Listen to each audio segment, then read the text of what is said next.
Welcome to the NASCAR Camping World Truck Series Setup Show. It is a remarkable milestone day for the series. Today's race from New Hampshire Motor Speedway marks the 500th since the series began in 1995. Truck legends Mike Skinner, Jack Sprague, Ron Hornaday Jr., Todd Bodine, and Matt Crafton will join us as we look back to the launch of the series, which was built on toughness. Ladies and gentlemen, this is the birth of the next great NASCAR racing series. This is the Super Truck Series. And so, the Truck Series was born. Sleek trucks, hard-nosed racers. 9 months later, it all began. The history is fixing to be made. And the Super Truck Series by Craftsman is about to get its first official lap of competition. Mike Skinner will go to victory lane. The gunslinger would go on to win 8 races, becoming the first NASCAR Truck Series champion. Progression is integral to racing, and the Truck Series is no different. Adding live pit stops, super speedways, even dirt. But something unexpected, a glimpse into the sport's future. Greg Biffle, Carl Edwards, Kurt and Kyle Busch all got their first NASCAR wins in the Truck Series. Bet you I just won my ride for Dover next weekend. Cup stars making starts are commonplace, and those stars finding themselves in victory lane routine. A very familiar sight, Mark Martin in victory lane.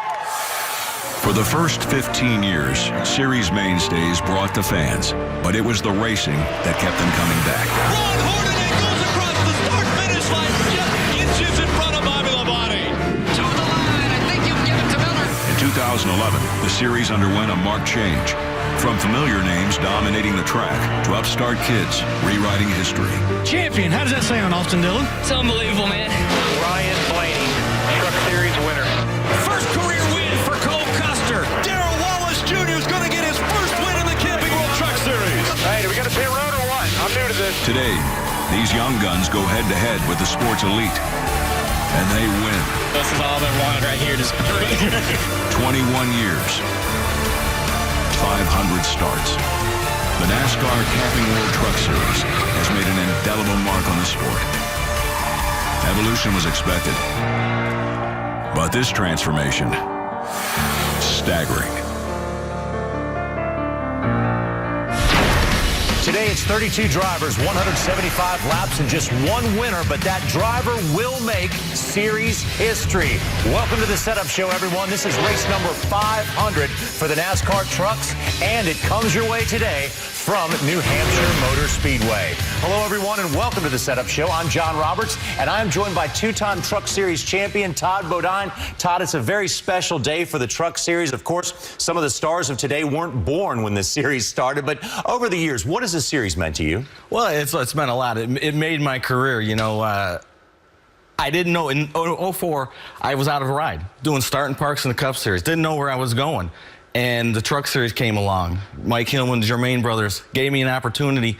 And the Truck Series really defined me as a race car driver and gave me a legacy. 22 wins, 2 championships. It defined who I was, and it's been a great ride. And it's provided some of the best finishes and best racing that NASCAR has seen over the years. Here's a look inside the numbers at the Camping World Truck Series through the first 499 races. 90 drivers have won in the series, 13 different champions, and among those champs, Ron Hornaday, Mike Skinner, and Todd Bodine. The final race of the 2006 season, Todd Bodine looking for his first ever championship for the Bodine family, and the team begins to celebrate. Germain Racing claims the 2006 NASCAR Craftsman Truck Series championship. White flag goes in the air, 1.5 miles remaining in 2010. Todd Bodine will be able to celebrate his championship. I never thought that I'd be a one-time champion, let alone two-time champion. Here's a look at how Todd did in 220 career starts in the Truck Series. 22 wins, 7 poles, 92 top 5s, and of course the big ones, 2 championships, 2006 and 2010. Todd, we saw you smiling, but it's got to still give you chills when you look back at those memories. It does. You know, the Truck Series is been very special to me because when I got to that point in my career, like I said, in 04, I was doing starting parks. I didn't have anywhere to go, and it gave me the opportunity to become a a legend or a champion in this sport, you know, to win races on a regular basis. And every driver wants to be with the best team they can get. And fortunately, I got with that team with Germain Racing and Mike Hillman, and it was a great ride to have the opportunity to be with Toyota, which was a new manufacturer coming into the sport, and they really put a lot into it. And we just hit at the right time, and we won a lot of races, had a lot of fun. And like I said, it defined me as a driver, defined my place in the sport. It gave me a legacy to have, and that's something I was looking for. I didn't have that. And, you know, I did okay in the Busch Series and some Cup races. I did good, but the Truck Series is really where I made my name. Can you put your finger on one special moment from your career? Well, you know, a lot of races and a lot of good moments, but the one that really stands out to me is Atlanta. I was running second to Mark Martin, and we had like 4 laps to go, and Mark had a big lead. He was going to win the race, and he came up on some lap trucks, and he didn't know what to do. And I caught him, all 4 of them, or all 3 of them going in the corner, and we went 4 wide, and I passed him for the lead, went on to lead the last 6 laps and win the race. And for me to beat Mark Martin was very special because I grew up in the sport, and when I came in, Mark Martin was the guy I looked to. Every week I could go to for advice, and he was a mentor to me, and I've always respected him. And to be able to beat my mentor was tremendous. We have a lot of more great memories coming up from great champions in the show, but right now, Kyle Busch Motorsports crew chief Chris Showalter is a veteran of the NASCAR Camping World Truck Series. He has competed as a crew member in all 499 truck races and will call the shots for the 51 truck today for a 500th time in the race at New Hampshire Motor Speedway, and he is standing by with Hermie Sadler. Hermie? Well, you're right, Johnny. And Chris Showalter has been a mainstay in this garage 21 years, 499 races. Had a couple close calls. You had an ACL issue one time. You had kidney stones one time. But you've been at every one. What has it meant to you to be part of this series for all these years? Yeah, it's pretty cool. The Truck Series has been my family since 1995. So I'm really appreciative of all the help that I've had during those scares to be able to still get to the racetrack and all the teams that I've worked with. It's a pretty cool deal. That's Chris Showalter. He'll be in race number 500 today. A lot of cool memories, and hopes to make another one today at New Hampshire.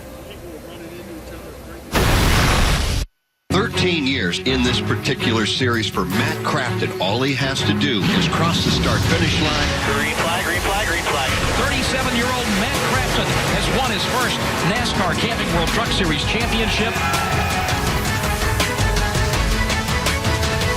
Matt Crafton becomes the series' first repeat champion. Thank you, guys. Thank you. ThorSport Racing's Matt Crafton will make his 355th career start today. The 2-time defending Truck Series champion comes into today's race 3rd in the point standings, just behind Eric Jones and Tyler Reddick. And Matt joins us now live from Loudon, New Hampshire. And Matt, when you look back at your career and what this series has meant, how special are these memories, and what do you think about this series going into its 500th race? Oh, it's very, very special coming into the 500th race. And I can remember watching the very first Camping World Truck Series race and watching it in Phoenix and watching all the preliminary races and watching Ron Hornadays and Mike Skinners and those guys start in this series and made such a good career out of it. And to say I've gotten to do it and make such a great career out of it and have Duke and Rhonda Thorson and Menard stick with me for so long. And like I said, to be able to win these 2 championships the last 2 years and be in another championship battle, I mean, I'm ecstatic about it. I love this series. I always thought it was honestly the best racing in NASCAR whenever I watched it 1995 to now, and it's an honor to be in it. 354 races, Matt. One of those has got to have a special memory. What's the best one for you? Just getting my first win at Charlotte. That was definitely very, very special, without a doubt. And like I said, now say I'm running my not running my 500, but this is the 500 truck race, and 355 for me. I mean, that's just what's so awesome to be able to say that Duke and Rhonda Thorson and everybody stuck with me and believed in me and got me to the point where I am in my career. Matt, you're the Iron Man of the Truck Series. Where do you see the future of the Truck Series going for the next 500 races? It's been a great ride, but where do you think it's going? I think up. I mean, definitely up. I mean, if they just keep doing what they're doing and let these trucks keep racing and do what we do, we put on such a great show, and I don't see anything but up they can go. I mean, we put on a great show. The races are short enough where you can watch an hour and a half to 2 hour race, if that, but roughly about an hour and a half, and it's always when the green flag drops, the checkered flag, you run laps as hard as you possibly can, and that's what I think is so great about the Camping World Truck Series races. Well, Matt, congratulations so much on your success so far in the series. Keep up the good work, and thanks for joining us today. Thank you for having me on, and like I said, look forward to this 500 start. All right, that's two-time champion Matt Crafton. Things are starting to heat up on the grid as we get closer and closer to racing on a beautiful day from the New Hampshire Motor Speedway. Coming up next on the Setup Show, two of the early legends of the Camping World Truck Series join us in studio. Mike Skinner, winner of the inaugural race and first ever champion, and Jack Sprague, a three-time champion. And then coming up, four-time champion Ron Hornaday Jr., perhaps the most identifiable name in the series history, joins the setup, and we look back at his legendary career.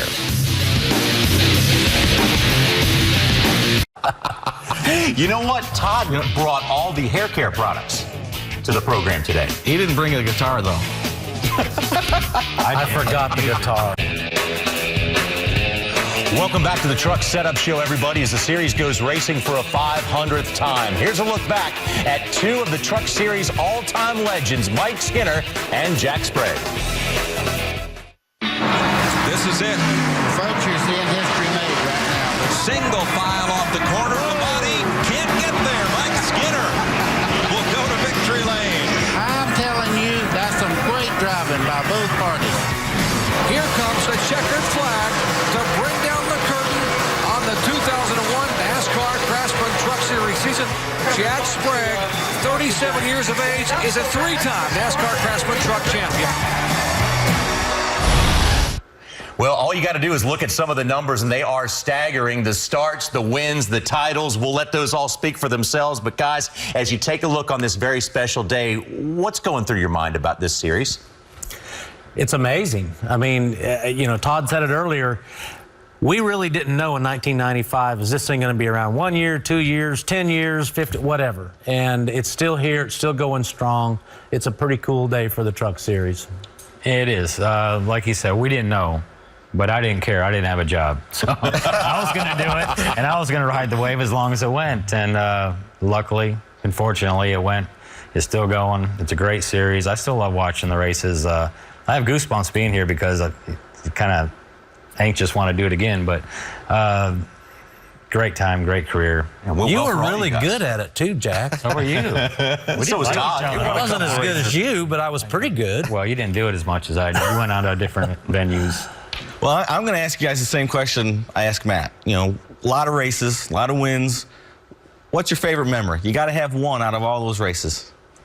You know, there's too many memories to have one that stands out more than any of them. But probably missing the opportunity to go, camping with you after Nashville, it stands out pretty big. But no, there's a bunch of them. Playing that guitar? Yeah.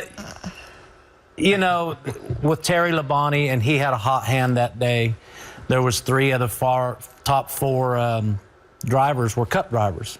And so I really knew, a lot like Jack and Ron and several other guys in the series, if the Cup guys come over there and we can beat them, it's going to escalate our careers. And that's what it did for a while. It's pretty cool. What about you, Jack? Same thing. Obviously the first win at Phoenix, but the one I cherish is my last win, because I never thought in a million years I'd win Daytona. It's such a hit or miss deal. You guys know that. You got to be in the right place. You got to be really lucky. And it just all worked perfect that day. And we won Daytona with the Wilders and for Toyota. And it was a Chevy-sponsored race, so I got both my manufacturers in the same day there. It was a really special win. But, yeah, Phoenix and Daytona, first and last. Yeah, and wins are one thing, but those championships, I mean, we're looking at a lot of Truck Series championships sitting up here. There's a lot of hardware up here. Yes, absolutely. They belong to you guys, but those have to be special moments as well, the championship years. You know, anytime you can win a championship in one of NASCAR's top three series, it's big. And, we sit back now, Angie and I, and go, what if we'd have just stayed in the Truck Series? We probably could have put some really cool numbers up there and maybe got up to the amount that we Ron weren't and smart Jack had. enough. We weren't that smart. It's like you're a basketball player. You always want to go, to the next level. And we couldn't wait to get to the Cup Series. But I still cherish the Truck Series. It was the most fun time I've ever had in my career. Probably the most fun I've ever had racing was with Bill and Gail Davis from 2004 on. Great owners. We had a lot of fun. Toyota, we're still partners with Toyota. We do some vintage stuff with them. It's just kind of like it hasn't completely ended. We still get to live it sometimes vicariously through some of these young guys that we're going to watch today. You feel the same way, Jack? Yeah, pretty much. I mean, like I said, when I started this deal, I didn't have a job, so it was it. But it turned out to be, a great thing. The championships were great, beating the guys we were able to beat through the years, and having the battles we've had over the years. That's a good way to put it. I was trying to clean that up pretty good. Well, gentlemen, got to say, it's an honor for us to sit up here with you guys, all these championships that you guys have tallied, and also what you've meant to the series. Thank you very much for coming by. Thank you. You bet, man. Appreciate it. You talk too much. Well, throughout the Truck Series' 21 years of existence, many NASCAR stars have grown up in the Camping World Truck Series. That includes Sprint Cup chasers Kevin Harvick, Carl Edwards, and Brad Keselowski, just to name a few. Here's what they had to say about what the Truck Series means to them. My family was a part of the first ever start in the Camping World Truck Series in, so it would have been 1995 in Phoenix, and I'll never forget when that happened and being a part of it and going to races as I guess I was 11 or 12-year-old kid at the time, and kind of feel like I grew up in that series, and it's got a special place in my heart because of that. It means a lot to me. It's where I got my start. Jack gave me an opportunity and came in. I learned so much. That's where you make all your mistakes. That's where you learn from, and some of them were bigger mistakes than others, but it's a great series, and I do miss it. I wouldn't have a career in NASCAR if it wasn't for the Truck Series, and there's probably a lot of other drivers that could say the same thing. If it weren't for the Truck Series, I probably wouldn't be here. If it wasn't for the Truck Series, I probably wouldn't be standing here because it gave me an opportunity to race on a national level around a lot of the Cup owners on TV. The Truck Series is a perfect spot in the sport, which opens doors for young drivers, but also somewhat of a home for veteran drivers, and I think a lot of people would tell you it's the most fun series to race in. It's been really entertaining. I mean, some of the best racing in NASCAR has been in the Truck Series, and then for guys like myself, the Truck Series has given us opportunities to come here and live out our dreams and do what we've always wanted to do. And, of course, we want to once again thank champions Mike Skinner and Jack Sprague for joining us and sharing the memories along the way. And there are a lot more memories to be made, starting with this 500th race, the big team photo with all the drivers that are participating. And one of those drivers will make his own piece of history this afternoon. 360 career starts, 51 wins, and 4 championships. Earned Ron Hornaday Jr. the nickname The Weapon by Dale Earnhardt. We'll talk to him when we So, Ron, you think you'd be able to hang with those guys that just left us here a second ago? They had a lot to say. I've done it for a while. I've been doing it for a while. So, got a little experience at this. Yes. Kyle Busch brings his 44 career Truck Series wins into this afternoon's race at New Hampshire Motor Speedway. That is second to the series' all-time win leader, Ron Hornaday Jr., with 51. Enough to secure the series championship. Sprague wins the race, but Ron Hornaday wins the championship. Listen to that crew. And there goes the left rear, off of the 5. This may be it for Mike Skinner's championship hopes right here. How about our champion? Good job, guys. Awesome, awesome, awesome. Your 2009 champion, Ron Hornaday, making history once again.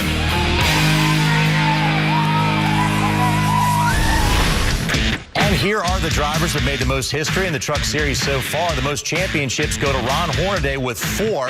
And, of course, Jack Sprague. Jack has 3. Matt Crafton and Todd Bodine up there as well among the drivers with the most championships. And with that, we are very honored to have the leader in that category, Ron Hornaday, join us. Ron, congratulations on all the success. Have you had a chance, today, thinking about the 500th start for this series, to sit back and just kind of get a grip on what it means to you? It means a lot. I mean, with Wayne Otten finishing this thing out and made it a home for us, and we're going to kind of miss that. But really not having a fair shake to finish my career out. What happened to us last year, with the team closing down and everything else. So I still feel that I have one coming. I want to get back into that seat again and still drive, and I feel that I still can. So, I mean, like Todd, it's like everybody else does. You feel like you still can do it. You want to go out the way you want to go out. Well, Ron, I'm going to ask you a good subject here, okay? Yeah. I can't wait for this one. What is this? We're not going to go down that road yet. I ask everybody what's their most favorite moment in their career, truck career. But I want to know what it's like for drive for Dale Earnhardt Sr. There are not a lot of guys can say that. First of all, you won a lot of races for him. You won a championship for him. What was that like? I'm fortunate enough to drive for a lot of the owners with AJ Foyt, Mr. Hendricks, Childress, Earnhardt. I mean, I've been fortunate my whole career ever since that phone call in '94 from Dale Earnhardt and Teresa Earnhardt, and I owe everything to them. I mean, my living the last 20, 25 years because of Dale and Teresa and that phone call of Tucson Raceway Park. How tough was he on you? He's always tough. I mean, I think Sprague was more mad at because he thought that he was good buds with Earnhardt and everything. When he started the truck team, he was going to get the job. I got the job. He didn't, so it was pretty cool. So what about, can you put your finger on, we've asked everybody putting your finger on one moment. I know you've had a lot of great moments, but are there one or two or one that sticks out to you over your career?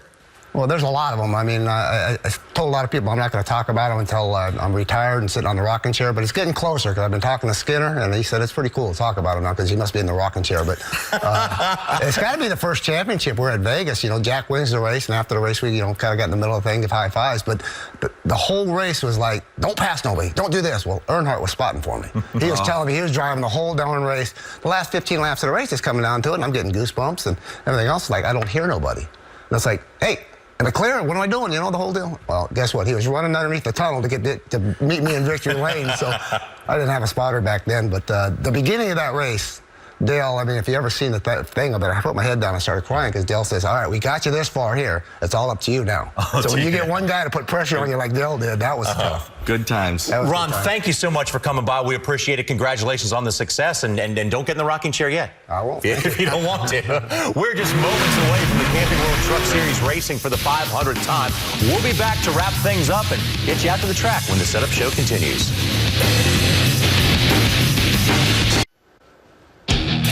Eric Jones, Tyler Reddick, Daniel Hemrick, and Cameron Haley are just a few of the young guns currently competing in the Camping World Truck Series. And there are also many others. Today, we've talked to the legends. We've heard from some of the current stars of the Sprint Cup Series about what they feel about this series. But looking forward, how healthy is the Camping World Truck Series, Todd, and what do you see for the future? I think our future is great. The series was built by veterans, and it was a strong place for us to go and have good careers, and we brought the series to the next level. But I think in our future, the next 500 races, we got a lot of young kids that are coming into this. It's a great proving ground, a great place to come cut your teeth, learn how to race. We heard guys talking about how to learn how to race in a truck, and it is. It's a good place to learn, get your opportunities, make a name for yourself, maybe get a chance to move up. Absolutely. Some of the best finishes we've seen in NASCAR history and some of the greatest racing over the years. Congratulations to the Camping World Truck Series. Thanks to the legends and the past champions for coming by. It's time to go racing from New Hampshire Motor Speedway.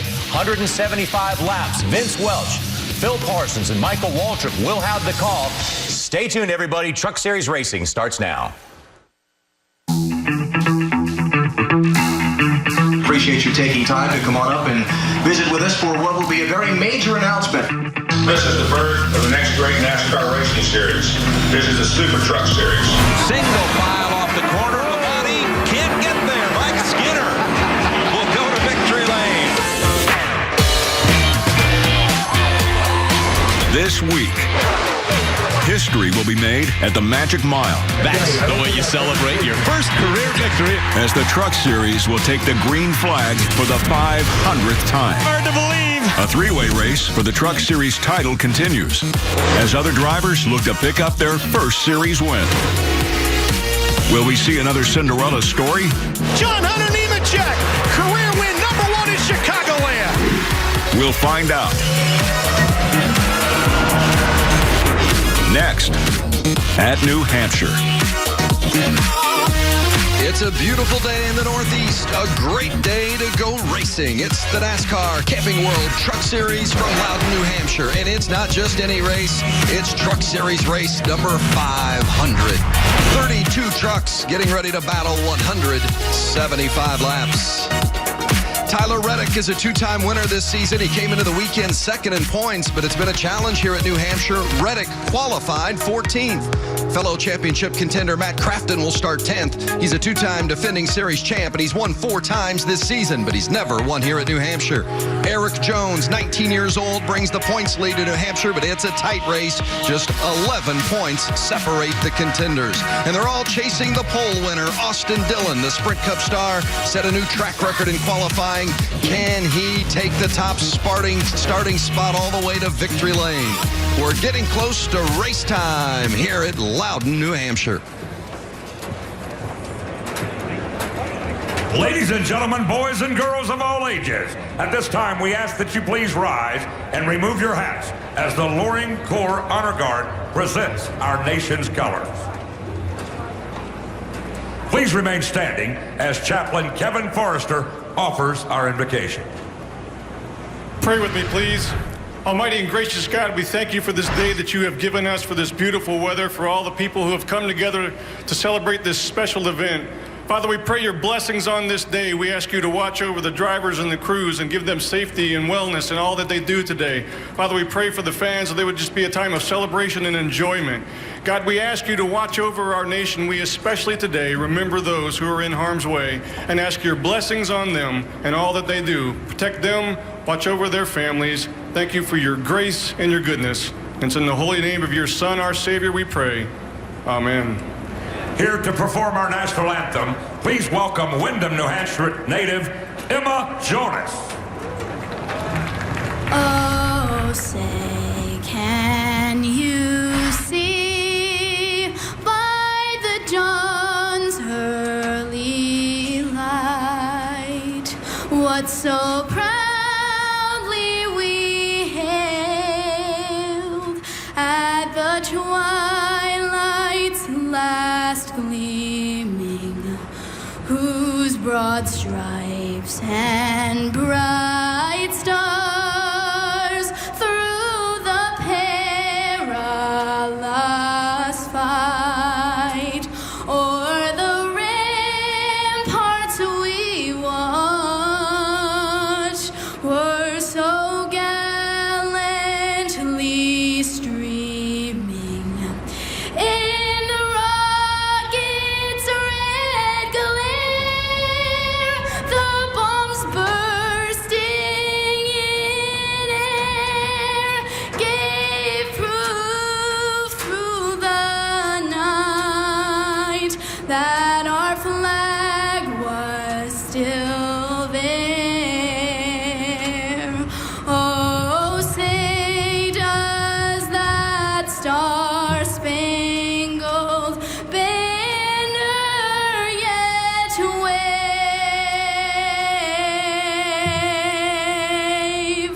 o'er the land of the free and the home of the brave. Let's hear it again, New Hampshire, for Emma Jonas in a performance of her Getting ready for the NASCAR Camping World Truck Series. 175 laps from Loudon, New Hampshire.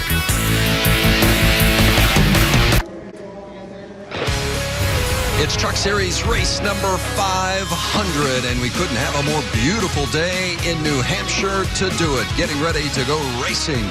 It's race 17 of 23 of this season's Camping World Truck Series, and we've got some big stories. Always got to talk about the Cup invaders, and of course, we're here for a championship battle that could not be much tighter. Good afternoon and welcome along with Michael Waltrip and Phil Parsons. I'm Vince Welch. Great to have you with us here today. It is a special day indeed, and we're going to talk a lot about the championship. But Michael, we got to start off talking about these two guys out of the Cup Series. Seems like every week we've got somebody that these youngsters have to beat. And Austin Dillon and Kyle Busch, they're two of the biggest. They're right up front, too, and those trucks are really fast. But think back just a week ago at Chicagoland. After practice, no one thought that anyone was going to beat Kyle Larson. He was that that good in practice. John Hunter Nemechek did just that. They beat Kyle. At this racetrack, I know Austin Dillon's on the pole. He's won every practice session so far, but the talk in the garage area is you won't beat Kyle Busch today. That truck is really special fast in the long run, so it could be in our 500 start a whole lot of what we've seen lately. 10 of his last 14 starts, Kyle Busch has gone to victory lane. Look for that $51 General truck to be strong today. Well, we've got 3-point contenders, and maybe they're not worried about beating Kyle Busch, but they have to beat each other. Eric Jones, after some problems at Texas, found himself 32 points behind, and you can see right now he's all the way up in the lead by 10 points over Tyler Reddick. And look where these guys start. So far, Eric Jones has the edge, starting 4th. Tyler Reddick all the way back in 14th, outside the top 10. This race hasn't been won from outside the top 10 since the early 2000s. And Matt Crafton starting 10th, so he's right in the middle. These guys have to concentrate against each other here. Maybe not worry about Kyle Busch, maybe not worry about Austin Dillon, but they have to worry about each other. And, 7 of these drivers weren't even born yet when we ran our first Truck Series race. Now we're here at race number 500, and we've got a couple of teenagers that have won the last 2 races in the Truck Series, and a couple of those teenagers are battling for the championship. Just about ready to go green here at Loudon, New Hampshire. Let's go downstairs for opening ceremonies. Race fans, here to give the command to start engines for today's race, please welcome your Grand Marshal, President of the University of Northwestern Ohio, Dr. Jeff Jarvis. All right, my magic mile. Say it with me. Drivers, start your...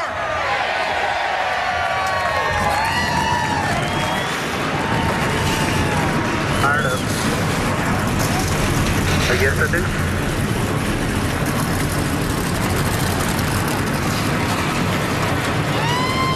The championship battle continues. Eric Jones, Tyler Reddick, Matt Crafton, all fighting for a championship at Loudon.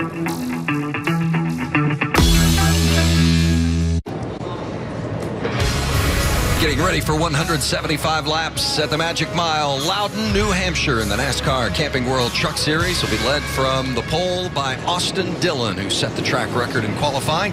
Our Camping World track description, Michael, it is a flat one, and there's not much to lean on in the corners. Yeah, each other, you can do just that, and that's what these trucks will be doing. When you have 2 degrees of banking, up to 7 in the turns, obviously these turns are tight. It makes for some tight quarters racing, and you're going to have to run into each other to pass. Phil, how about the shell race analysis? You see this race is 175 laps, 185 miles our pit window, somewhere between 70 and 80 laps. 2 estimated pit stops. Not a lot of time for these guys to work on these trucks. You saw last year's winner, Cole Custer, youngest NASCAR winner ever.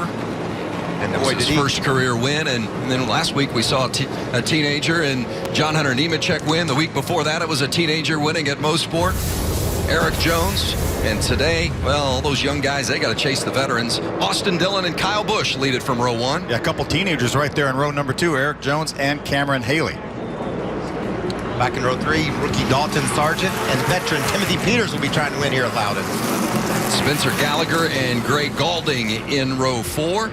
Galding had a really fast truck in practice. Matt Crafton, our championship contender, back in spot 10. Let's see if we can talk to Tyler Reddick, one of our championship contenders. He's back in row 7.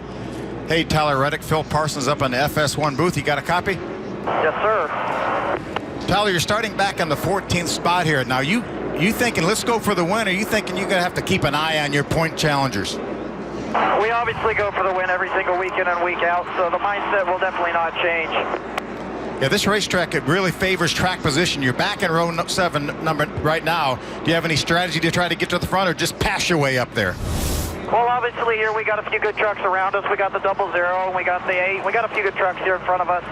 So if we are going to be able to pass people, hopefully they can get the job done for us, and we can follow them through there. But I got a lot of confidence in my team. We've had a really good effort so far this year, and we've been pretty tough when it comes to race time. All right, bud. Have a good day. Thank you.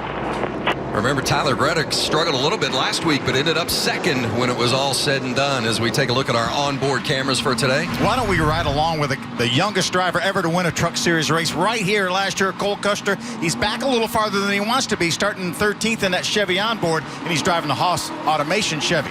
Matt Crafton, position 10 in the Menards Rip It Toyota. He'll be trying to rip it to the front. Let's ride along with Austin Terry. Home game for him. He's from Maine. He's driving the Cooper Standard Ford, and he's starting from the 9th spot. Let's go up on the front row with Kyle Busch in the Dollar General Toyota. 10 of the last 14 races, he's driven that truck to victory lane. Crew Chief Jerry Baxter will try to lead him there again today. Taking care of pit road for us today, Caitlin Vincey and Hermie Sadler. We'll start with Hermie. Good afternoon, sir. Good afternoon, Vince. The 14 team of Daniel Hemrick heading into Chicagoland was on quite a roll. A bunch of top 10s in a row. But last weekend, a race to forget. These guys had to change engines, start the back of the field. Then they had a driveline issue. Ended up issues on pit road. They slide through the pit box. Jackman goes up in the air. The good news is nobody was hurt. This team is back this weekend. And look at this paint scheme. They are paying tribute to Rick Corelli, the High Plains Drift. You can see the resemblance in the paint scheme. Rick Corelli is general manager for NTS Motorsports. He won 4 races in this series. He is spotting for Daniel Hemrick today. There you see Corelli with the glasses on, looking this way, looking to get this 14 team back on track with the 14, paying a little bit more history over the 500 starts to their spotter and general manager, Rick Corelli. Caitlin?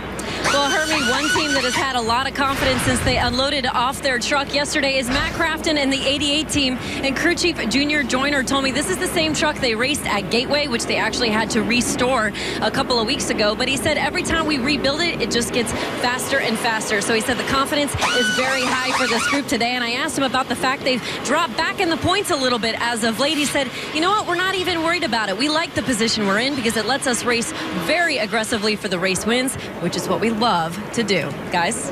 Some great stories down there on pit road we're going to be following throughout the course of the day. Caitlin and Hermie, thank you very much. Of course, it's the 500th race in Truck Series history. And, boy, there's a lot of history in those 90 different winners. Oh, 90 different winners. One of those guys is standing right beside me, Michael Waltrip, who won that big race at Daytona.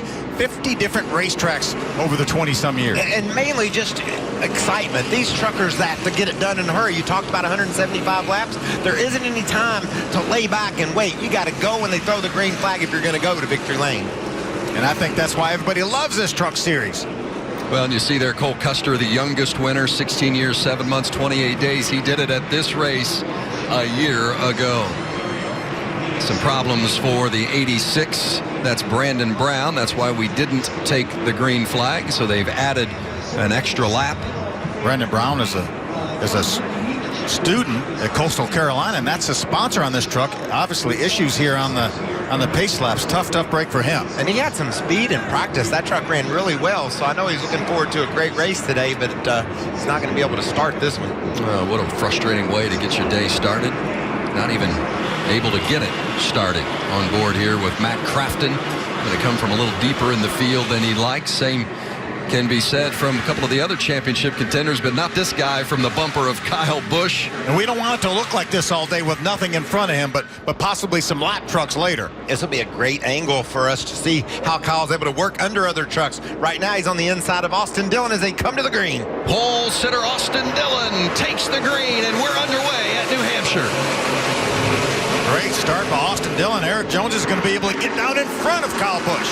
But Kyle got a tough start, didn't get off the green the way he wanted. Well, these straightaways are flat. Vince, I mean, and flat on the straightaways means it's hard to get all the power to the ground and get these things going. Got a problem down the 94, Timmy Hill, down in turn 1 and 2, just in the middle of the 2. And you know what? He's going to get that thing going. Yep. Austin Dillon gets to try another great start. Caution flag is out. Hill is able to get running, and we'll do that restart when we come back to Loudon, New Hampshire.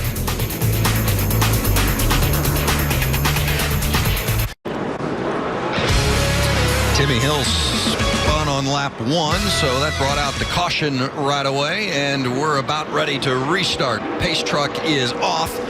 It's Austin Dillon on the outside, Eric Jones on the inside, and we are back green at New Hampshire. Kyle Busch trying to push Eric Jones by Austin Dillon. And it worked, too. He got him dead even with him as they drive down into turn 1. Dillon trying to hang on the outside, gets that drive off and takes the lead. Timothy Peters rings around the outside of Kyle. That outside line early looks like the place to be. Yeah, Kyle didn't get a very good start at the initial green in the race. Apologized to his team for that misstep. You don't see Kyle Busch have too many missteps on a restart. He is one of the best in the business. Timothy Peters tried to cross over. Kyle was able to get by him or stay ahead of him. Timothy tried to get back to the inside, wasn't able to do it. There's Ben Kennedy in the 11 trying to work underneath Spencer Gallagher as they all fight for position here in the early going. That yellow truck, that's Matt Crafton, the two-time series champ. And that truck right in front of him, John Hunter Nemechek, went to victory lane last week. We've watched John Hunter be very, very good on these flat tracks. Good battle right here for second. Kyle Busch is going to take over second from his driver, Eric Jones. That 51 truck in the long run all throughout practice was the fastest truck here. This is a pretty normal so far here at Loudon this weekend. Austin Dillon out front driving away, but he's fixing to have company. This 51 truck is coming.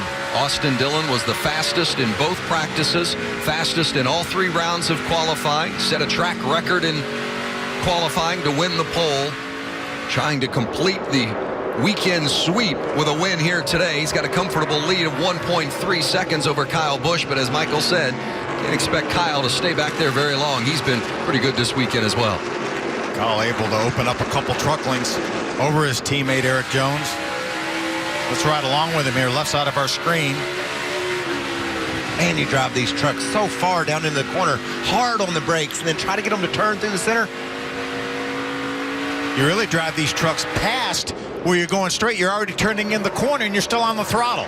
Matt Crafton makes his way around John Hunter, gets up to the 8th spot. So we expect this truck too to move forward. He was really strong in practice yesterday in the longer run as well. Look at that blue truck right behind John Hunter Nemechek. That's Tyler Reddick, started back in 14th, already up 4 positions. Well, Reddick said he didn't have many concerns about making his way through the field up toward the front, and so far he's grabbed a couple of spots early here in the first 8 laps. It'd be a lot easier to make your way up there by passing people so your team doesn't have to do any strategy like change 2 tires on a pit stop.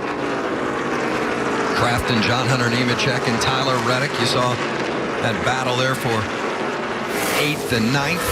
See Crafton peeking underneath his teammate Cameron Haley. Another one of the trucks out of the Thorsport stable. That's a battle for the 7th spot. Cameron Haley's been fast all weekend here at Loudon. Been a really strong weekend for Haley, and it's been a great season. He had that 4th place finish at Pocono, his best finish of the season, to 3 top 5s for Cameron Haley, and had a really good run here a year ago. Look at Crafton, gets to the inside of Haley. Looked like Cameron knew that Matt was faster, just opened up the inside. Crafton jumped down there and took advantage of it, and now Haley will try to hold off John Hunter Nemechek, and he does that. Well, Crafton's been really happy with his truck throughout practice. We're a little surprised he qualified where he did, but I guess in that sense you can't be surprised that he's moving forward once the race started. Yeah, we see him moving forward most all season long, actually for the last few years. There's our leader, Austin Dillon. The last time by was the first lap that he wasn't the fastest truck on the track. Kyle Busch was faster than Dillon last time by. Pretty good so far, though, Hermie Sadler. That Austin Dillon looking good in the 33 out front. And he got off to a great start. You guys mentioned the 51 of Kyle Busch on the initial start. Maybe didn't get quite as good a restart, but Austin made an interesting comment. He was a little bit caught off guard at the first restart.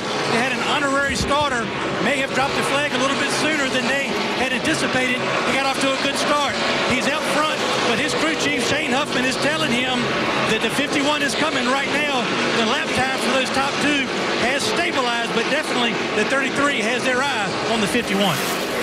What an interesting battle here for this spot up around the 15th position. That's Hemrick in the 14, Cole Custer in the 00, John West Townley in the yellow 05. And I'll just say, wow, these guys have been all over. Cole Custer to the bottom, but Hemrick was already there. Yeah, Johnny Sauter, the 98, had just gotten by the 00 of Custer.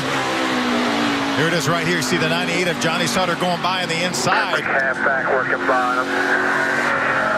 Right with you, all clear. He's just going to shove you a little. You're all right. He's there. Now, Phil, how hard is that for the young Custer to understand? Heck, a year ago he won the race as a 16-year-old. Today he's getting pushed around for 15th. Yeah, with the best truck last year as well. Had to come from behind late in the race, all the way from 7th with about 25 laps to go. Right now, Crafton on the prowl. Dalton Sargent's going to be his next victim. Sargent Good young driver, 17 years old, from Boca Raton, Florida. Very impressive. Only his second ever Truck Series start. Had a top 10 at Bristol in his first start, driving for Richie Waters. I like that. That's a racy name, Dalton Sargent. Sounds like he's going to go places, and he's going places in this race early. I love that team, though. Richie Waters puts together a solid group of guys. They bring a truck. He's competing up in the top 5. Well, hard down in the corner for Matt Crafton. Just drove it down in there. Wanted that spot into turn 1.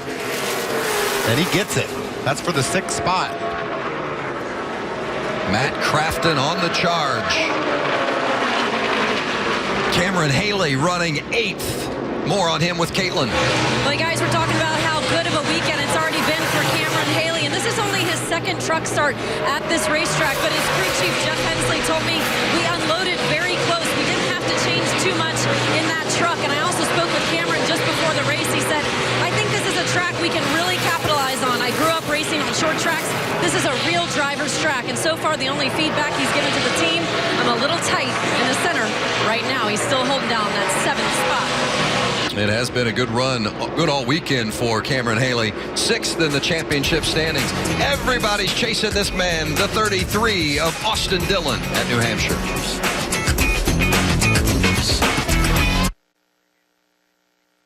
They are packed in here to see 34 of these trucks do battle.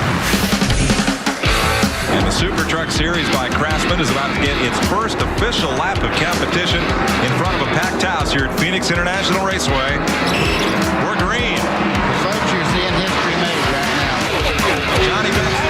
Oh, Bessie says hello. This is it. Single file off the corner of the body. Can't get there. Mike Skinner will go to victory lane. That was race number 1. This is race number 500. We've had a bunch of those 499 races with them, nose to tail at the start-finish line, or maybe even side-by-side. We've had a few 3-wide races at the start-finish line to finish it. Here's our leader, Austin Dillon. He has led every lap, all 23 of them so far, and he has a lead of just about 2 seconds over Kyle Busch. As you guys have been talking, he's led about everything this entire weekend here. All the practices, all the sessions of qualifying. And now every lap of the race. Every lap of the race. He's perfect so far. That's Tyler Reddick in the blue 19, chased by Johnny Sauter. That's for 10th place. Nice move early for Johnny Sauter. Started back in the 23rd spot. Actually spun going out in the 2nd session. Flat spotted his tires. Didn't even take a time. Started back in 23rd all the way up to 11th. And Sauter expressed confidence in his truck.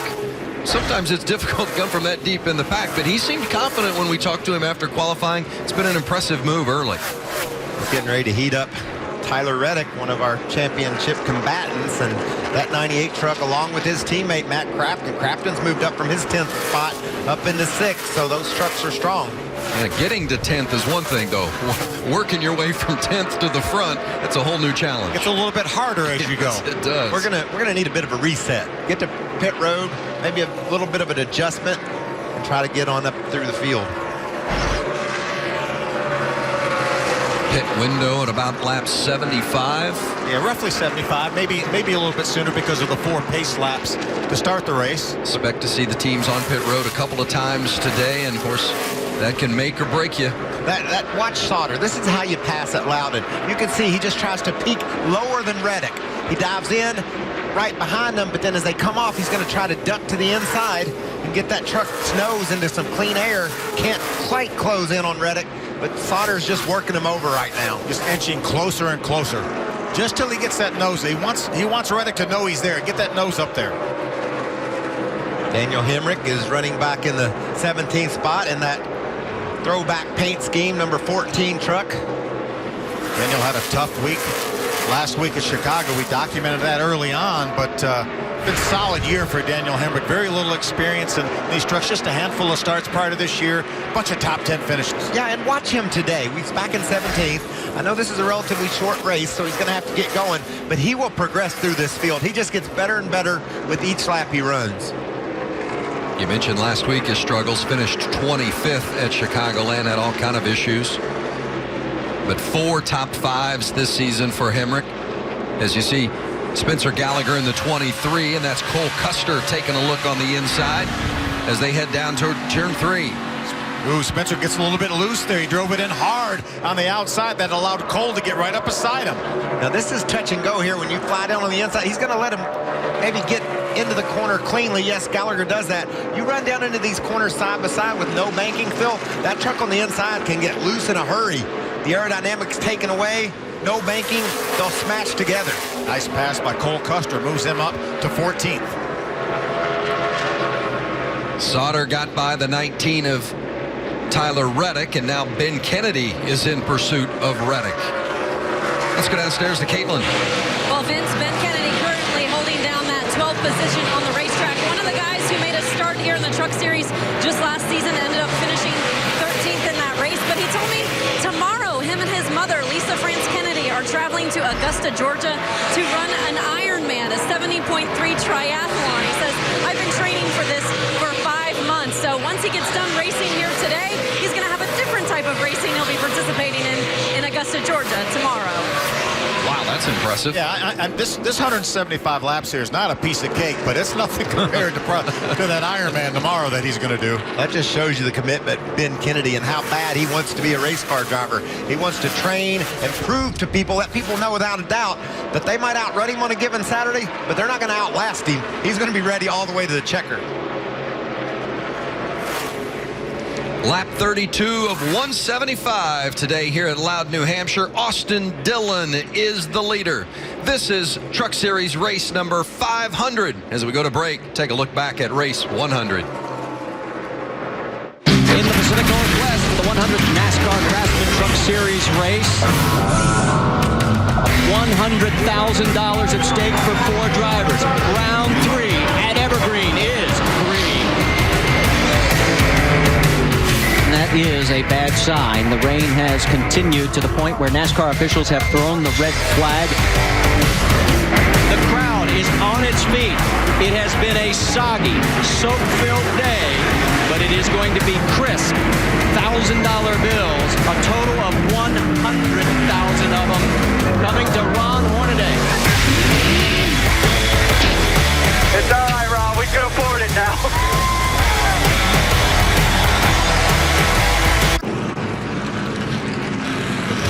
Under caution in Loudon, New Hampshire, NASCAR Camping World Truck Series. I believe the 74 was leaking fluid, and the 19 of Tyler Reddick spun. Of course, one of the top contenders for our championship. Fortunately, didn't make any wall contact. Look at Nemechek really about to crash in Anderson's oil.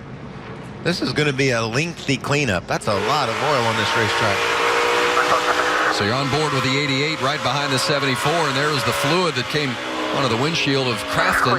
Clear. Yeah, NASCAR's going to hold the trucks on the backstretch here. There's Tyler Reddick, and he gets in that fluid. Around he goes right in front of Ben Kennedy. Ben does a nice job avoiding him.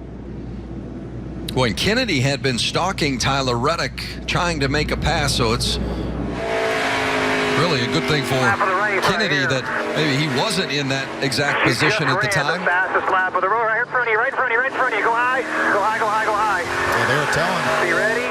Austin Terrio that he had just run his fastest lap of the race, and then he got in that fluid, and I'm sure at that point he had his hands full.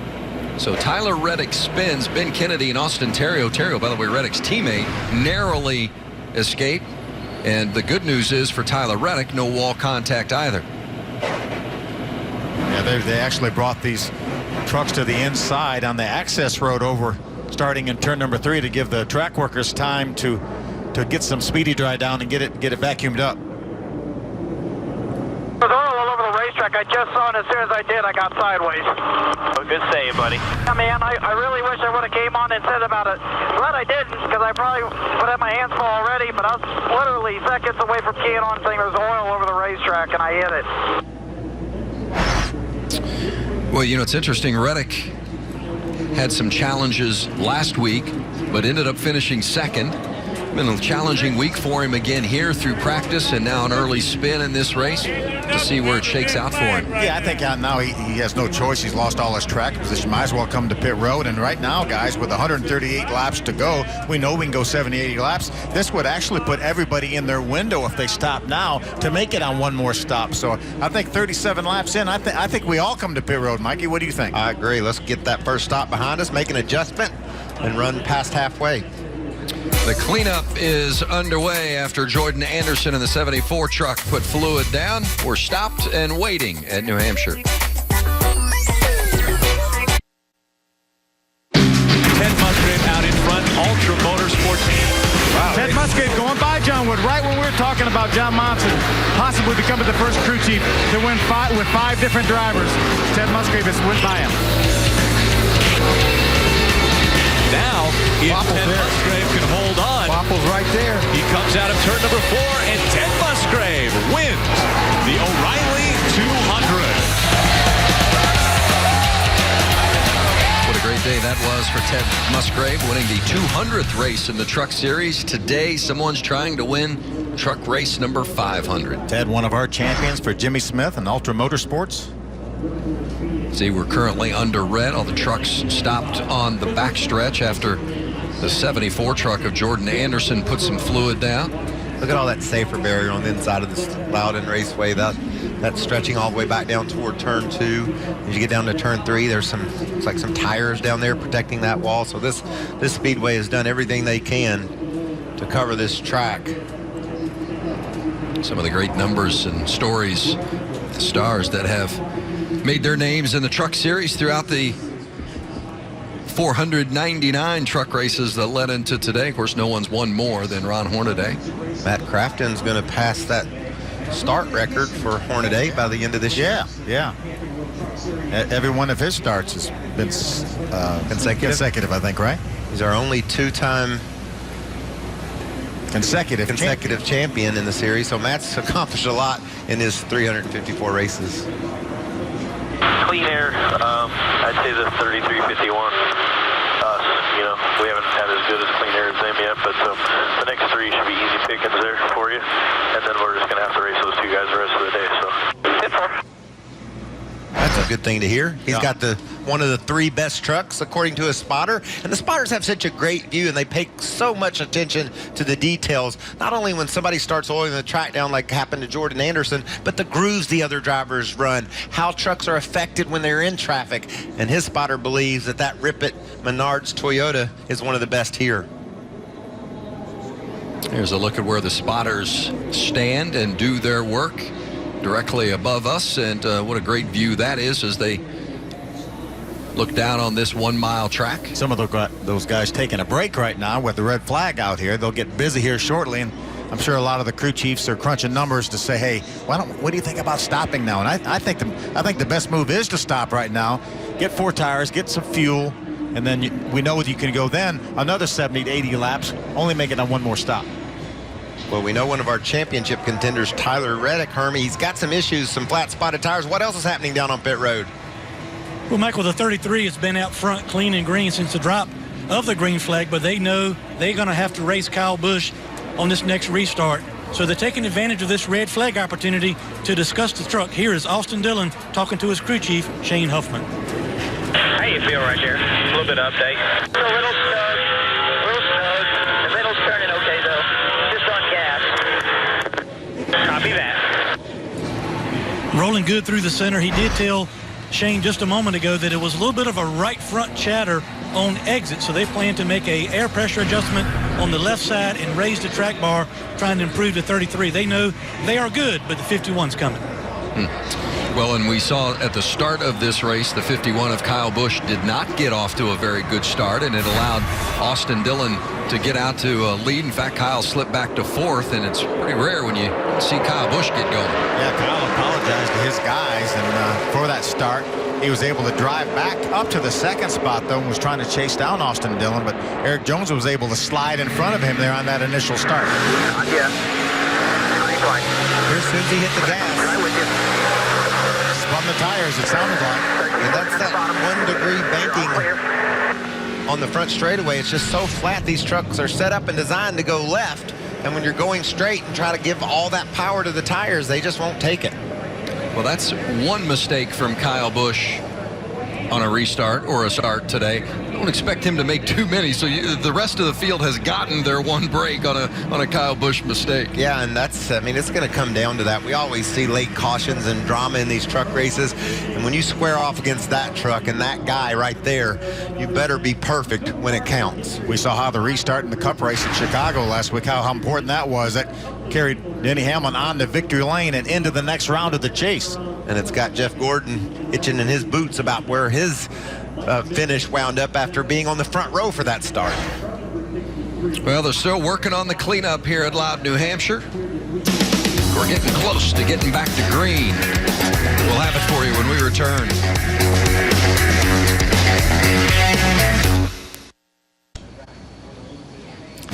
Still under red here at New Hampshire. Of course, tomorrow NASCAR continues here in Loudon, and we'll bring you all the news and previews of the Sprint Cup race with NASCAR Race Day as the Challenger round of the chase continues. Interviews with Kyle Busch, Carl Edwards, Ryan Newman, Kurt Busch. Talk with Jeff Gordon as well tomorrow. Of course, tomorrow Jeff Gordon becomes NASCAR's all-time Ironman. The four-time champ has never missed a race in his entire 23-year career. Race Day tomorrow morning will profile this great accomplishment. I blew a right front tire at Texas, 99. No safer barriers at the time. It was a big impact. And I remember feeling a lot of pain in my ribs, really knocked the breath out of me. Luckily, we had an off weekend after that. I needed that week to recover. I bruised some ribs. I was having trouble just breathing, let alone getting in a race car. What a great career it's been. Of course, some other pretty good Ironmen joining the company of guys like Cal Ripken Jr., Brett Favre. And I tell you what, running those that many races in a row is some kind of an accomplishment. Got himself in some good company here, too, racing for this Sprint Cup championship. Mentioned that late restart that set Jeff back in the finishing order at Chicago. He'll be trying to battle his way through like Denny Hamlin did. Hamlin from 2 laps down with a torn ACL just 12 days after his injury, drives that FedEx Toyota to victory lane. Who will it be tomorrow? Which one of these guys on this list can add their name to the guys that will be moving forward? Carl Edwards has been pretty good this weekend, hasn't he? Yeah, he has. I watched practice earlier. His last lap of the practice session, it was by a tenth or so better than anyone. So Carl's got a really fast car. Well, you're talking about fast cars. Austin Dillon has a fast truck here in this race here today. He has led every lap, and Hermie is with his crew chief. Yeah, Vince, they've been out front since the drop of the green flag. Shane Huffman is the crew chief on the 33. Your truck is good, but you've also been keeping your eye on the 51 in second position. What do you guys, what kind of feedback are you getting from Austin, and what's your plan on this pit stop? Fired off a little snug there with the Ream Silverado, but, you know, Kyle, you know you're going to have to race him no matter what. So Austin's driving the heck out of it here, and we're going to make a little adjustment here and see if we can't make it a little better. They want to roll the center, get a little bit freer on the forward bike for the 33, Caitlin. Well, Hermie, I'm with Shannon Bursch, the crew chief for Greg Galding. And what's your impression of what the truck's been doing in the early goings of this race? Truck's pretty good. It started really good. We've swung a little bit to the tight side here, so this caution red flag's going to help us out here. You know, we'll come down and make a small adjustment to it and try and go race these guys for the win. Still feeling good about that 54 truck. They're holding down the 5th position right now, guys.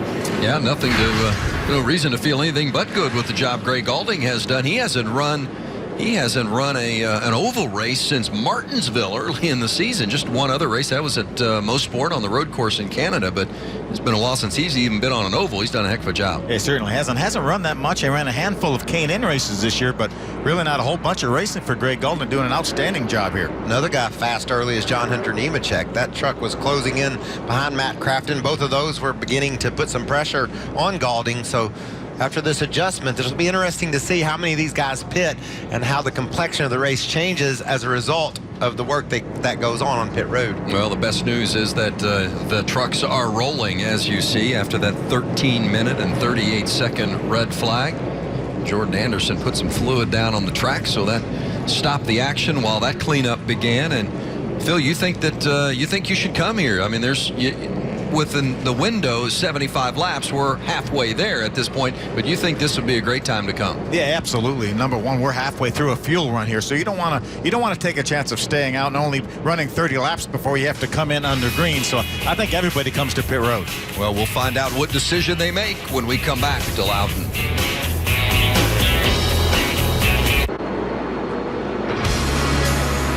NASCAR Camping World Truck Series, race number 500. The track is cleaned up, and the trucks are hitting pit road for the first time. Let's go downstairs to Caitlin. Well, Greg Galding in that 54 machine's coming down pit road, and this is just his third start in the truck series, but he told me even though I don't race regularly in this series, I feel like with this organization, I can always be a contender. And right now, his biggest complaint, a little bit aero tight, and I'm getting tighter in traffic. So they're going to put 1 pound a round of wedge in the right rear to loosen that truck up, also give him 4 tires and fuel. Hermie. 51 of Kyle Busch needs to rotate a little bit better in the center, needs more lateral grip, track bar adjustment, 4 tires and fuel for the 51. The 33 of Austin Dillon, also 4 tires and air pressure adjustment in the left rear. It's the 33, the 51, and the 4 off pit road. 51 looked a little slow on the right side there. Austin Dillon, first one off pit road. It'll be the 33 and the 51 on the front row for the restart when we come back.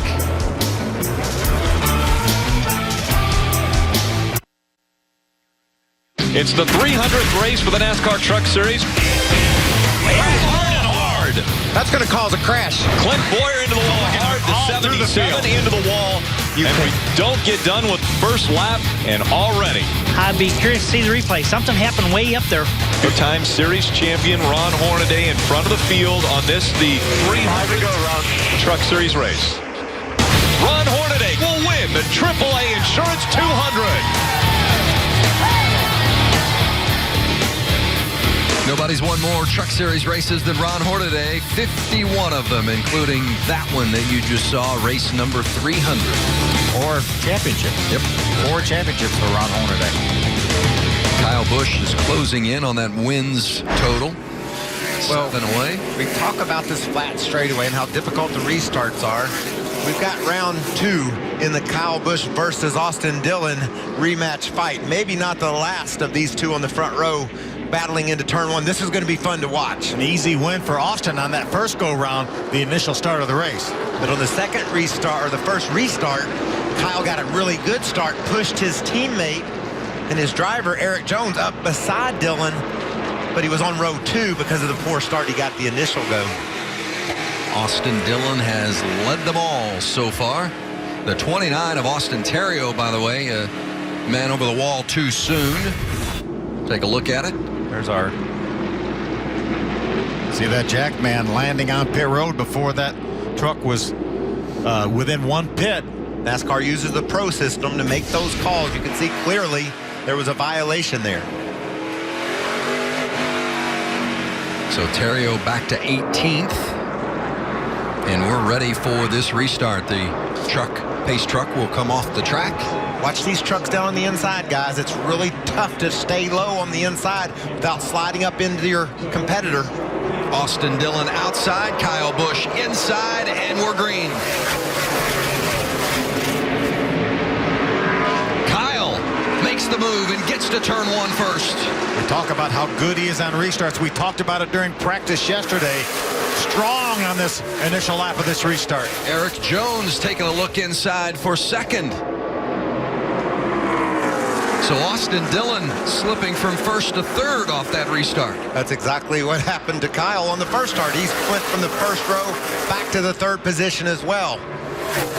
For the first time today, someone other than Austin Dillon has led a lap, and that's Kyle Busch. How about Matt Crafton getting by Timothy Peters for the 4th spot, making his way towards the front. Now, when you're a competitor like Austin Dillon is, that's just got to be eating in him right there. He let Kyle Busch beat him down into turn 1. Well, he didn't let him, but that's the result. And that's got to be getting on his nerves, trying to fight back on the inside of Jones, go up there and get that lead back. That's a great illustration of how much flatter it is down there on the bottom lane. See, Eric Jones able to use that banking, that 7-degree banking up a little bit higher on the racetrack. You can see the way Austin got separation from Jones down into the corner. Went really low inside of him because the truck wants to get loose on the bottom. Kyle Busch taking some separation out, almost a second now on his teammate Eric Jones. See, Matt Crafton's chasing these guys battling for second down. Matt Crafton, a good run early, started back in the 10th spot, all the way up to the 4th spot now. Also a good run early for his teammate Johnny Sauter, now into the top 10 after that tough start. Spun in practice, or spun in qualifying, started near the rear. Here's Cameron Haley and Cole Custer. That's for 11th. Another Thor Sport truck there. Cameron Haley, he's been fast all weekend long, trying to get on the inside of Cole Custer. See Daniel Hemrick in that 14 truck right behind that battle. He's going to try to move to the outside of Haley as well, but now Haley's trying to go by Custer on the inside. Side by side, coming across the start-finish line and headed to turn 1. Cole Custer on the outside, Cameron Haley inside, and Custer just gets past him. Oh, looks like Haley was kind of into the tailgate of the 00 truck, got him a little bit loose. There wasn't much room on that pass, and this battle for second place is heating up again as Austin Dillon continues to pursue Eric Jones. Kyle Busch is loving that while his teammate holds back Austin Dillon. Kyle's opened up a second half lead. I think Austin right now is getting a little bit impatient. He needs to go. Matt Crafton right there as well, waiting for his opportunity to get into the mix. Out the front windshield of Crafton. He's 3rd in points coming into this race, trailed the points leader, Eric Jones, by just 11. That's Jones in the 4 truck. He's got his eye on Jones, and both of these guys running inside the top 4 are in great shape early in the going. The other championship combatant, Tyler Reddick, he's back at 14, so he's lost a lot of ground in the points early. See if he can rebound. He's good at rebounding. He did that at Chicago after a tough run, came home 2nd.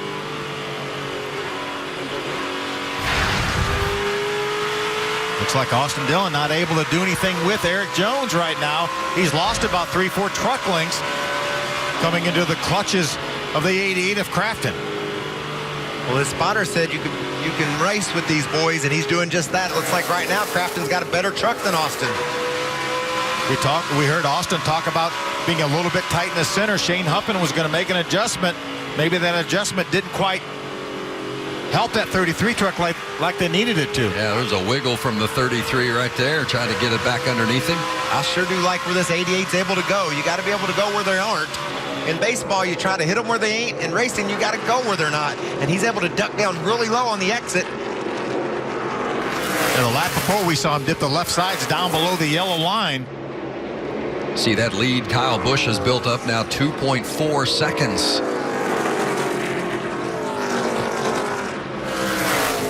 Nice battle here, 2nd, 3rd, and 4th. Eric Jones, Austin Dillon, and Matt Crafton. We've talked all weekend how important track position was and how important qualifying was. And Matt Crafton's been able to do a nice job of rebounding from qualifying 10th up to the 4th spot. Well, that's not a really big surprise, though, Phil. I think we were surprised he qualified 10th. All day yesterday, a really fast truck. And he's proven today that in the longer run, he's got his stuff together.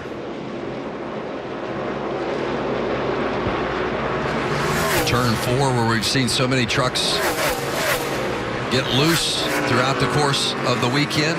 You think the 33 of Austin Dillon kind of laid back for a couple of laps after not being able to complete the pass on the 4 of Eric Jones and cooled his stuff down, maybe make another run at him, or is he just fading, Phil? I think he wants to get by that 4 truck, trying to figure out a way. He's going to have to, as you mentioned, he's going to have to do something different. He can't run in the tire tracks of Eric Jones and try to make this pass.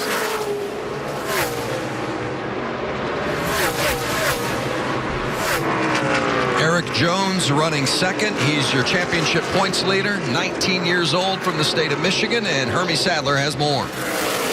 Well, Vince, these restarts have been very important and will continue to be very important. On the last restart, not sure Eric Jones was completely confident the racetrack was clean. Listen in. Way out of the racetrack for like the first 7 laps. It feels all right now, but I don't know if there's still oil down or we started low on air pressure, but just really didn't drive good for their first. So Eric is now centered in 2nd, trying to hold off the 33 and the 88. These restarts will be something to watch until we get to the end of this race. And the speeds have stabilized a little bit now. Eric Jones is just about as fast as Kyle Busch every lap. As a matter of fact, all three of these trucks are running lap times comparable to what Kyle Busch is running right now.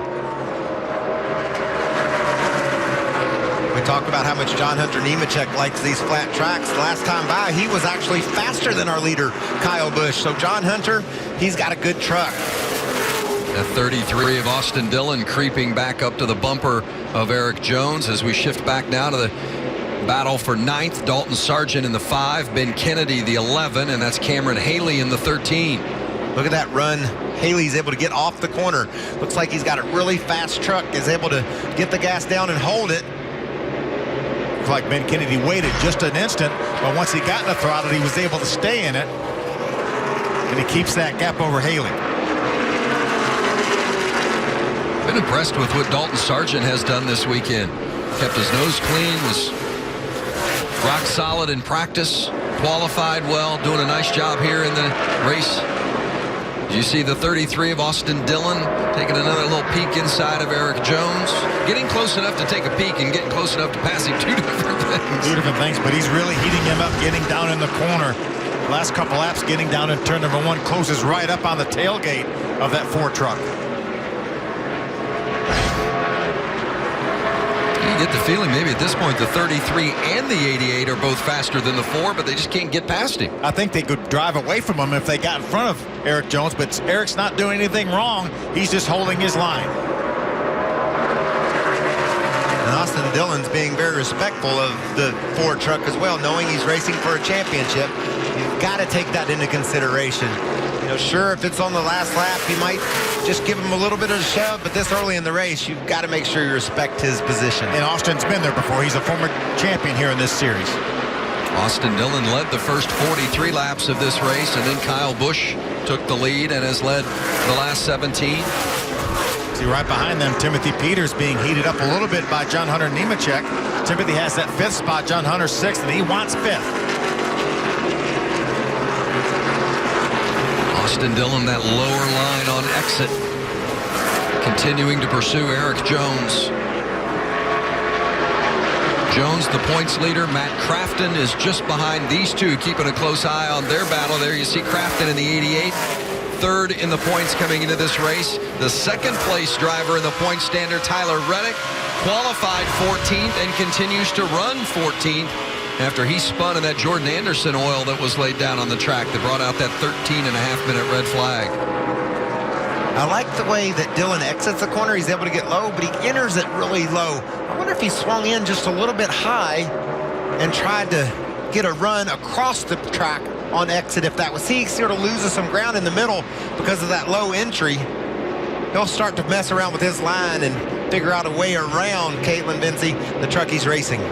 Well, Cameron Haley was a little bit frustrated on pit road during that last cycle of pit stops because he said he was blocked by the 5 of Dalton Sargent.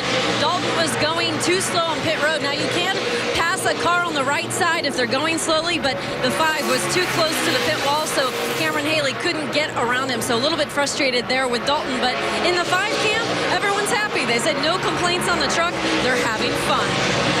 Well, Cameron Haley's going to get a chance to pass the 5 on the track here in just a few moments. Looks like he has a little faster truck than Sargent. We'll see if he can get there and make that move. That's for 9th place. Haley is in 10th and the 13th. Sargent in 9th in the 5. These guys are about 25 laps into a run now. Their air pressure should be built up about where they're going to be, so this is what they're going to have, and see if their trucks maintain the handle they have right now or whether they go a different direction as Haley tries to peek his nose underneath the 5 of Sargent. Eric Jones and Austin Dillon battling for 2nd in some traffic. You know, Kyle Busch, our leader right now, has led in his last 26 starts in the Truck Series. That's an amazing statistic as well. And remember also, in his 3 wins here, he's led over 70% of the laps in those races. So he's out front, and it's a place he's accustomed to being. And Kyle hasn't won the last 3 races here at New Hampshire, but he has won his last 3 starts as we've got a caution and some debris on the front stretch. And the caution flag waves. As Kyle Busch had built about a 2.7-second lead prior to that yellow. What do you think again, Phil? At 26 laps, I think you almost have to. into this run here, it's not going to get you in a window to make it out. Make it from here. I think if you need if you're at the tail end of the league lap, certainly come in. You know, make an adjustment. You've got 2 more sets of tires on pit road. You can put one on now, save one. 26 laps is not about a third of the way to a normal pit stop. Well, we'll get the answer to that question, pit or not, when we come back to New Hampshire.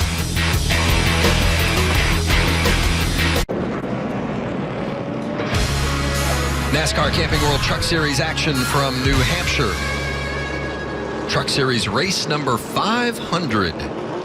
Just had a yellow for debris, and well, we were debating before the break whether the front runners were going to come in. You had to go back to 13th position. Daniel Hemrick was the first to come on pit road. You thought, Phil, that maybe some of the front runners might come there. No, I didn't. You know, we're only 26 laps into it, and then obviously they weren't going to get in their window. So I think it's a pretty good call. They just stand in a little bit of trouble in case this thing goes green the whole way. Let's go downstairs and check in with Hermie. Well, Vince, most of the talk today has been about the drivers that are up front, Kyle Busch, Austin Dillon, but we got to give a little bit of recognition to Johnny Sauter in the 98. These guys started 23rd. They had an issue in qualifying, spun actually going on the racetrack when the tires were cool, so he didn't make a run in the second round of qualifying. Started 23rd, up inside the top 10, and this team has really been finding more and more speed in recent weeks. Had a really good truck at Chicagoland last week and been really fast all weekend this weekend. We'll see what they can make of it, but so far, a pretty steady drive towards the front for Johnny Sauter. Yeah, Hermie's going to pull up on the outside of that 54 of Greg Gaulding, that Krispy Kreme Toyota for Kyle Busch Motorsports. Again, Vince, you mentioned only his 3rd start this year, doing an outstanding job. It's been solid up in the top 10 the entire race. Just to back up what Hermie was saying about Johnny Sauter, 5 straight top 10s. That team coming alive. Yeah, I like the looks of this truck, too. He's been really strong fighting his way through the field. A couple of trucks ahead of him. You see his teammate there, Matt Crafton. Kyle Busch took control on that last restart. Now he has his teammate, Eric Jones, down on the inside of him. On this start, Austin Dillon off of that front row. So he can't redeem himself for losing the lead on the last restart yet. But there's more restarts to come. Well, you not only have those two battling up front, but that row 2 is pretty stout as well with Austin Dillon and Matt Crafton. I think there's a bit of a team plan right here. Kyle Busch is going to take the outside on this restart. Eric Jones will let him get down in front of him and then try to hold on to that 2nd spot. Green waves again, racing at New Hampshire. Matt Crafton missed the chance to jump up on the outside of Jones there on that restart and try to grab 2nd away. So the team plan worked out perfectly with Jones and Busch leading the way. Crafton tried to force his way into 3rd, but Austin Dillon shut the door. That was a missed opportunity for Matt Crafton. Possibly could have been running 2nd had he had a good aggressive restart. Instead, he's still in 4th. Behind that group of leaders, the 54 of Greg Gaulding. There's John Hunter Nemechek in the 8. Nemechek last week's winner, and there's Johnny Sauter we talked about with Hermie. A good battle for the 6th spot. Greg Gaulding has that 6th spot. John Hunter Nemechek back in 7th. So crazy how things have changed. Phil, when we were kids racing, there wasn't any 17-year-olds running up beside us like these guys are. They're not intimidated. They're obviously very talented, and they're ready to roll. John Hunter, Greg Gaulding battling inside the top 10. How about that move that Daniel Hemrick just made on Cole Custer to drive by and take a spot? That moves him up to the 11th spot. We talked earlier, he was 17th position, and he just consistently gets better and better up inside the top 12 now. 74 having to come back in at the crew chief's request. No radio, evidently, so Jordan Anderson back to pit road. We're in the same scenario as we were before that, or during that last restart. Austin Dillon trying to get by Eric Jones. Meanwhile, Kyle Busch opening up a lead of almost a 2nd right now over Eric Jones. Austin Dillon is within inches of that Ford truck of Eric Jones. Cost him some momentum there on exit. He got so close on entry.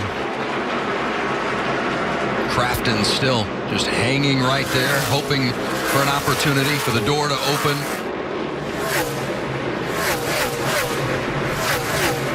Second, third, and fourth. Eric Jones, your points leader in the 4 truck. Austin Dillon earned pole position today with a new track record qualifying time. Matt Crafton, your 2-time series champ, trying to win a 3rd consecutive championship. And he sees the point leader about 2 spots in front of him right now. He certainly would like to do something about that. Well, we talked about the key storylines of this race. Could anybody beat Kyle Busch and Austin Dillon as one storyline, and Dillon and Kyle Busch have led every lap so far. And the other story, the championship. Yeah, with Eric Jones and Tyler Reddick and Matt Crafton, and so far Reddick has slipped now back to 17th. What a struggle it is for that team. He talked after qualifying. He said he thought he found some grooves, some lines on the track that would help him race his way through this field, but he isn't going anywhere right now, back in 17th. Look how close Dillon's able to get on entry, but he just can't get through the center good enough to take advantage of the speed he has getting in. Looks like Eric Jones is conservative getting down in the corner, but he makes his truck turn the center and then gets back in the throttle. And whatever momentum that Austin Dillon got going in, it looks like he loses coming off. Austin stays pretty close to him now, though, within a truck length. Right there, thinking that maybe he can get that spot, and Eric Jones is just strong enough to close the door. I just really would like to see him roll in a little bit higher for a couple laps. We've tried the same thing over and over, and it isn't working. Let's mix it up a little bit. There you can see Reddick trying to move up. That's Ben Kennedy ahead of him in the 16th spot. Looks like maybe they've improved that truck a bit. He's able to put some pressure on some guys. Tyler Young behind Reddick there. Another solid run for that team. Reddick was one of the trucks that came to pit road on our most recent caution. Ben Kennedy right in front of him did not come to pit road. Tyler Young got the free pass on that yellow. Looks like Young's taking a look inside of Reddick. Yeah, Tyler Young had a fast truck in practice yesterday, but never even made a qualifying attempt. Obviously had some sort of a problem. Looks like he's got a pretty decent truck now. Again, he was one of the trucks that came down pit road when he got the free pass just a few moments ago. Reddick spun on that caution brought out by Jordan Anderson, putting fluid down on the track. Fortunately, Reddick didn't make contact with the wall, so no damage was done to the truck. But he has been back there in that 14, 15, 16, 17 area throughout the entire race. Got to be frustrating for Reddick. He looks in his mirror, sees Ray Black Jr. There's Brandon Brown we saw with some trouble on the start of the race. Just behind these two is Ruben Pardo. He's been able to stay on the lead lap in that 45 truck. You can see there's Ruben. So nice start to the race for this guy. Yeah, very impressive. First start ever here in the series.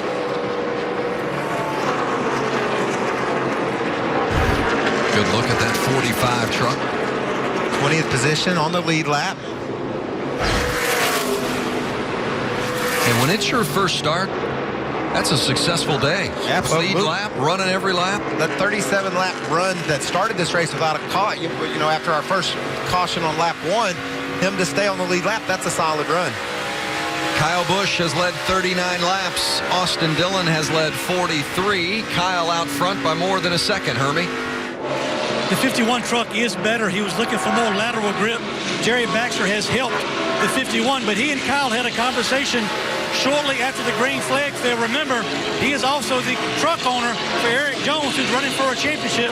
They talked about whether or not they should have let the 4 try to lead a lap. Listen to the 51 radio. Ford truck is just asking if there's a possibility for him to lead a lap. But the 33's right with him, Kyle. Yeah, I thought about that. I know. Let's see where this goes here. I got an idea. We'll do it. If we can restart side by side again, we'll do it next time. So there you see the conversation. In a championship battle, every point can make a difference. We'll see if the 51 and the 4 have the opportunity to work together on a restart later in the race. Kyle Busch not just trying to win a race, but trying to win a championship as a truck owner as well. And those things you got to keep in mind. That 1 point, as Hermie said, that 1 point for Eric Jones could be the difference between a championship at the end of the season. Every point matters. That team is cognizant of that. See as Kyle's lead now starts to shrink a little bit over the last few laps. Kyle's on the inside of the racetrack. Kyle, is he having some sort of a problem? Or is he just slowing down to let the Ford truck get up there to lead a lap? 4 is on the inside and going by Kyle Busch. You definitely let him lead that lap. Back up to speed now. You see him dead even with the 33. He doesn't want to let Austin Dillon get in between them. Looks like he just backed off. Kyle tried to drive it down there in the corner and pass Dillon on the outside, but Austin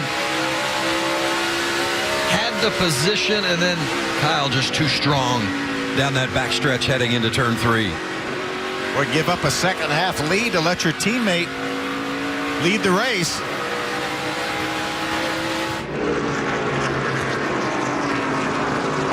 Certainly wasn't on the restart like he had talked about on the radio, that's for sure. A dangerous way to go about it for Kyle Busch, but he gets back into that second spot, and his teammate Eric Jones leads the championship and leads the race. Now will Eric Jones lay over and let Kyle go back by? I think they want a little bit of cushion over Austin Dillon before they do that. They don't want to take a chance while they're swapping the lead back for Austin to get in between them. So Kyle obviously just let up and let his teammate by, Eric Jones. Is that in any way, shape, or form violation of the 100% rule? Looks like he's back up to speed now. So Kyle can probably say he had an ignition problem or something like that.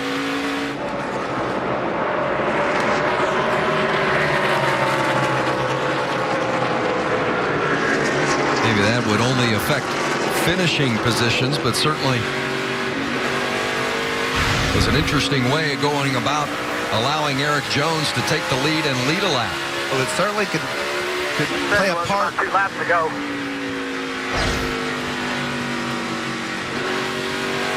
Maybe he's reporting some sort of problem. They've opened up about 10 truck lengths on Austin Dillon now.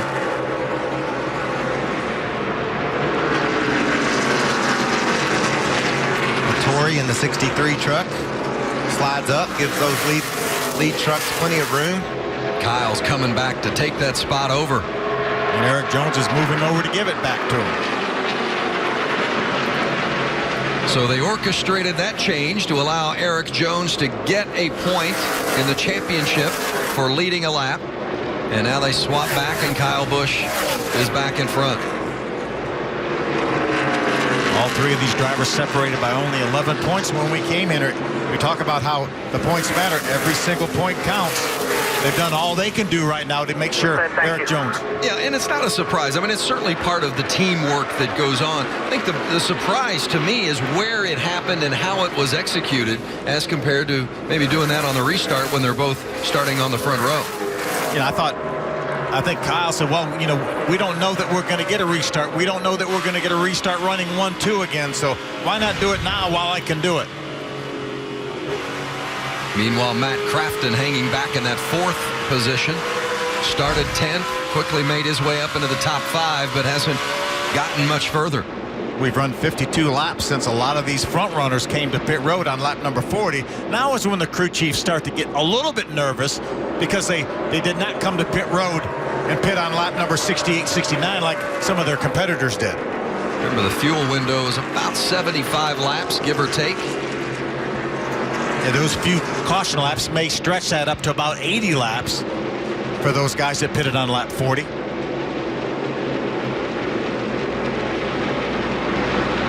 Kyle Busch has now led the most laps today, 45. Austin Dillon led the first 43 laps. We're hearing maybe Austin Dillon experiencing a little bit of a vibration in the left front. Keep an eye on that situation. Now, these guys would definitely want to come to pit road now, Phil. If the caution were to fly, that would be right on the edge of their window, but by the time you ran the caution laps, I think they would be fine. Good battle right here for the 9th spot. Cameron Haley, that 13 truck, has it. Dalton Sargent chasing him down. When we last saw this battle, it was Cameron Haley behind the 5, so he has gotten past Sargent, but Sargent right back on the bumper.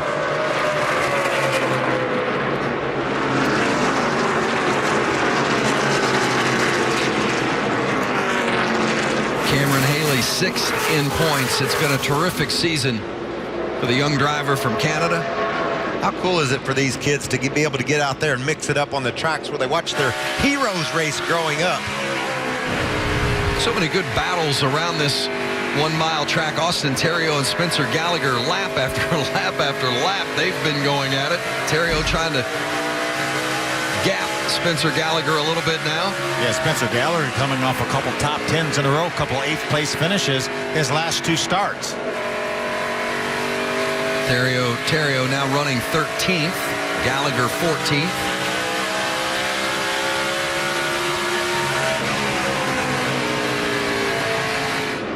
As Austin Dillon has been able to chase down that 4 truck of Eric Jones. We've seen this movie for most of this race with that 33 truck chasing the 4 truck. And it's obvious to me and you, Phil, that if the 33 could get around the 4, he'd go catch the 51 of Kyle Busch. The 33 is way faster. He just can't figure it out. Can't get around that 4.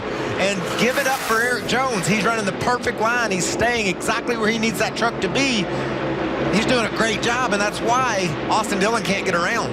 This is for 15th, Ben Kennedy in the 11, John West Townley in the 05. Watch Ben's hands there on the inside, trying to make sure that truck stays off that 05 truck. See if he can beat him down in the corner here. Well, these two have spent a lot of time around each other today. Good clean pass. Ben gets to the inside. Tough to hold that truck off the other one when you go down to the corner. Ben made it work.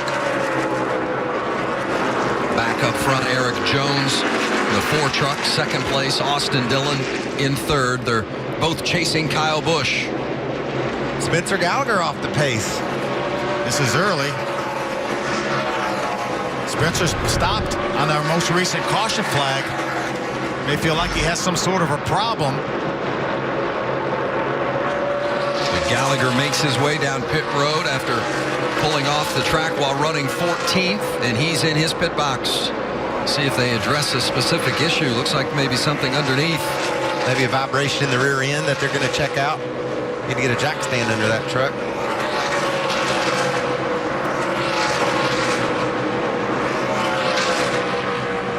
So it looks like they do recognize some sort of an issue with that 23 of Spencer Gallagher. So a bad break for Gallagher after back-to-back top 10s. And now back on track where Kyle Busch leads.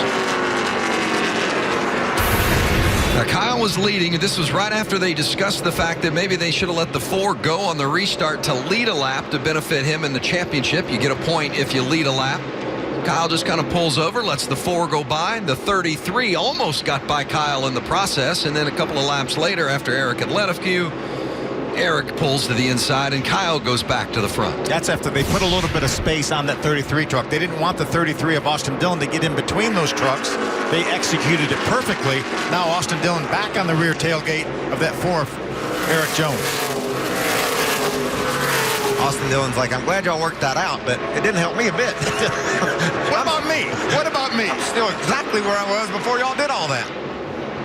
I think Austin thought he was going to get Kyle there on the inside, but Kyle was just strong enough to hold him off. It is so hard to move down on the inside of another truck that is that good. As good as Eric Jones is. Right now, Daniel Hemrick is running in the 11th spot. He's the highest running truck that pitted back on our most recent caution flag. We've run 63 laps now, so we're within about 10 or 15 laps of the guys that did not come to pit road having to pit. We're hearing that the 23 of Gallagher went behind pit wall here. Maybe there he is right there. Maybe Austin Dillon is able in some traffic to do something with Eric Jones as they move around the 15 of Mason Mingus. Good run there on the bottom for Austin Dillon, but still Eric Jones solid. Austin Dillon can get down there on that yellow line, but it's just not enough drive off to get up underneath the 4. So frustrating, too, right now for Austin Dillon, because he's like us. He feels like if he get in front of that 4 truck, he may be able to go chase down that 51 truck. And Eric Jones has not made one mistake in all the time that Austin Dillon's been on his bumper. And Daniel Hemrick smiling, letting these laps roll off. If they can just roll off about 10 more, he's going to be leading this race. Another example of how that kid gets better with every lap on the racetrack. Love his spirit and the job he does behind the wheel of that 14 truck.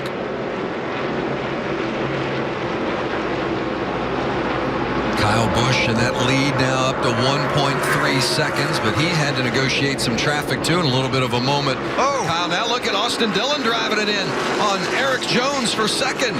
Finally got it done. A little bit of momentum lost, I guess, by Eric Jones in that traffic. And Austin Dillon was right there to take advantage of it. Maybe the same traffic that Kyle. It was that 68 truck, yes, of Clay Greenfield. There's Kyle right there now. Here's a moment ago trying to get by that 68. Like Greenfield just didn't realize Kyle was down there, and that could have been disaster for the 51. Kyle just had so much momentum when he got there. Clay Greenfield took his normal line, and Kyle got there quick. Well, Kyle Busch is the leader. Let's check in on not only Kyle, but some of the others that are running up toward the front through the field with Hermie Sadler. Hermie? Kyle Busch expects to be back on pit road around lap 117. They made a track bar adjustment last time he was on pit road. He needs a little bit more of that to get a little bit more lateral grip. But they expect to come in for that track bar adjustment and 4 tires around lap 117. The truck is better. We just saw Austin Dillon go back and reassume the second position on the racetrack. He's going to try to run down the 51 of Kyle Busch. Now, he was tight earlier in the going. After some adjustments, being back in traffic, the truck right now is a little bit too free for Austin Dillon in the 33. They're going to try to snug this truck back up on what will probably be a green flag pit stop next time down pit road. Eric Jones back to third. He likes his truck in turns 1 and 2, but in turns 3 and 4, it is just too tight, will not rotate through the center of the corner for Eric Jones. In the 4, we'll see him on pit road in about, I would say, 5 to 7 laps. Now, Matt Crafton, he has been back and forth with his race truck all day, loose to tight on both sides of it. Right now, a little bit too snug through the center of the corners for the 88 of Crafton. He's on about the same pit strategy, can potentially go a couple more laps than the front runners, but looking to get forward to a stop on pit road to make his truck rotate just a little bit better.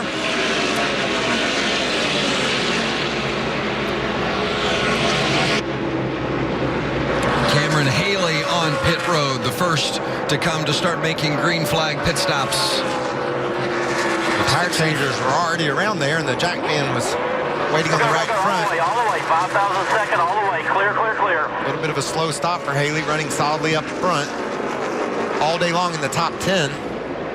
Here comes more of our lead lap trucks on pit road. Cole Custer, the 00, Ben Kennedy, the 11 on pit road. Here comes Matt Crafton off of turn 4 on the pit road. Crafton hard on the brakes to get down to pit road speed limit. Caitlin Vinci. For Cole Custer in the 00, he's still been saying he's loose on entry, just tight in the middle. It's going to be a 4-tire stop and fuel for Cole Custer, and he's away. Hermie Sadler is awaiting Matt Crafton.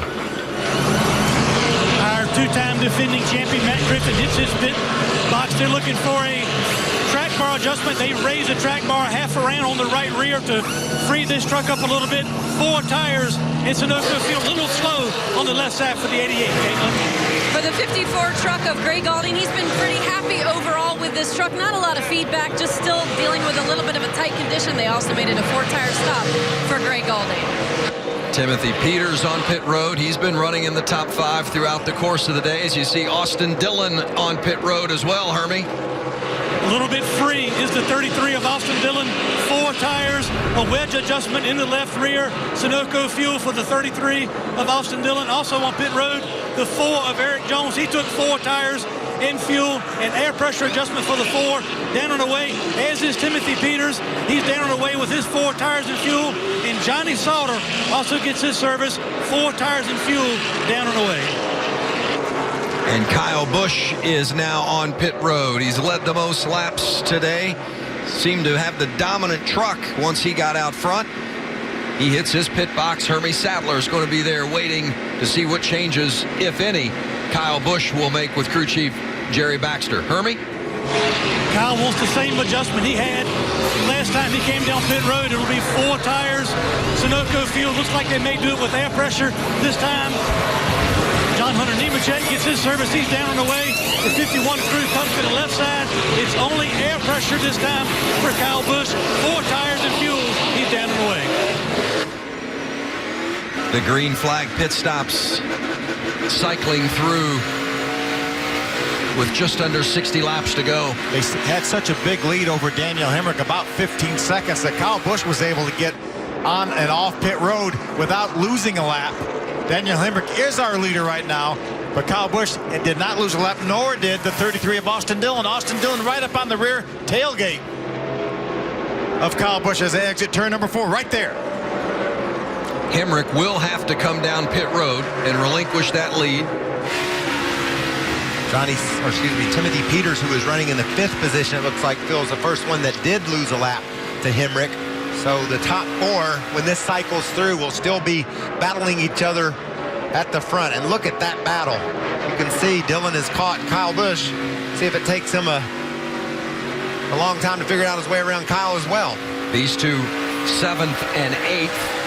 Hemrick did top off at the lap 68, the last caution, but still going to have to come eventually and get fuel. Yeah, he can go probably, another 10 laps, Phil? Yeah, I would think they could go, get 75 laps. That'd be another 20? Yeah, I think they could go another 20 laps or so. Be interesting if they choose to do that, giving up time to these leaders on those fresher tires. Kyle Busch navigating the traffic. Austin Dillon chasing. Looks like Kyle's opened it up on Austin Dillon. Dillon was closing in on Busch before they made the pit stops. You see Matt Crafton behind the lap truck of Ogata, right behind that 33. He was able to get in front of Eric Jones in that transfer of pit stops. You remember earlier in the race, his spotter told him the 2 you're going to have to deal with to win this race are Kyle Busch and Austin Dillon. He looks out his windshield, and that's exactly who's ahead of him. He runs right behind those 2. Hermie Sadler, how long are they going to try to stretch it on this 14 truck? Lap 142, Michael. We can expect to see the 14 of Daniel Hemrick down pit road. His crew chief is Ryan McKinney. He says the truck's a little bit too free right now, but 142, the 14 will be down pit road. Austin Theriault, John West Townley, Tyler Reddick. It's time for a timely caution would save Tyler Reddick right now, one of our championship guys. He's needing that caution because of the fact that he's in the top 5, hasn't run well all day long, using the fuel game to try to gain some track position. See if it flies for him.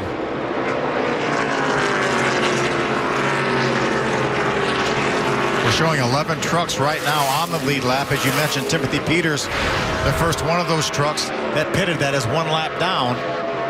He needs to chase down that 14. He's only about 10 truck lengths behind Daniel Hemrick.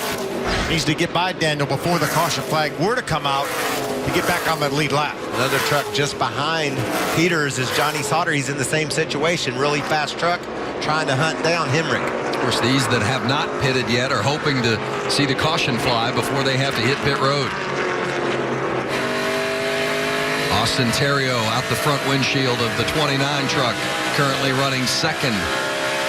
Oh, and he's just up ahead. Our leaders are in some heavy traffic. There's Hemrick. He got hung in behind Jinjo Cobb, and it gave Peters a chance to look to the bottom. Hemrick's running some good lap times, just around 30 seconds flat. We saw our leaders running 29.80 when they got out on their tires. Peters trying to get his lap back by passing Hemrick. Yeah, Johnny Sauter right with him, going to try to do the same thing. Johnny going to make it 3 wide. Wow, Sauter inside, gets them both. Johnny slides up the racetrack. Timothy Peters trying to fight back on the bottom. Well, they both got by Hemrick, but now they've got each other to deal with. That's the way these truckers do it. You got to go. Sauter making it stick. Well done by the 98. That gives us 13 trucks right now on the lead lap.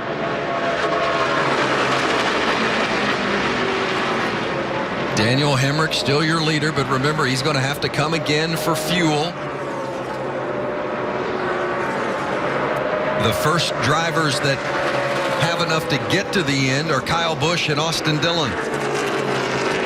They are currently running back in the 6th and 7th spots. There you see Kyle Busch in the yellow 51, the Dollar General Toyota. That is a battle for position. Tyler Young, that 02 truck, has not been to pit road yet. He's running in the 5th spot, was running in the 5th spot. Now Kyle Busch has it, and here comes Austin Dillon. You just got to give it up for Tyler Young and that team. They just put themselves in a position to overachieve every week, running up inside the top 5 there until Kyle and Austin got around him. But another solid run for the 02 truck. Remember, started all the way at the back of the pack, never even made an attempt at qualifying. See Matt Crafton moving by Clay Greenfield. Matt also got by the 02 of Tyler Young for position. Just under 50 laps remaining here at New Hampshire. Today, it's race number 500 in the Truck Series. Let's look back at the great memory from race number 400. This is one that Clint Boyer has had circled on his calendar all season long. Austin Dillon, the pole sitter, selected the outside lane for the drop of the green. May not work out for him. Clint Boyer grabs the bottom. He'll surge to the lead off turn 2.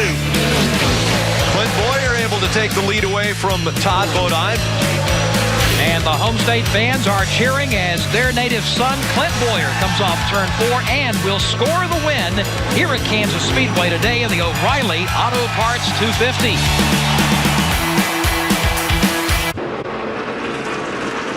Austin Dillon and Kyle Busch battling. The scoreboard says that's for 4th, but the others in front of them have to pit. So really it's for the lead of the race. And Austin Dillon, who has chased down Eric Jones and Kyle Busch for so long today, finally gets in front of the 51.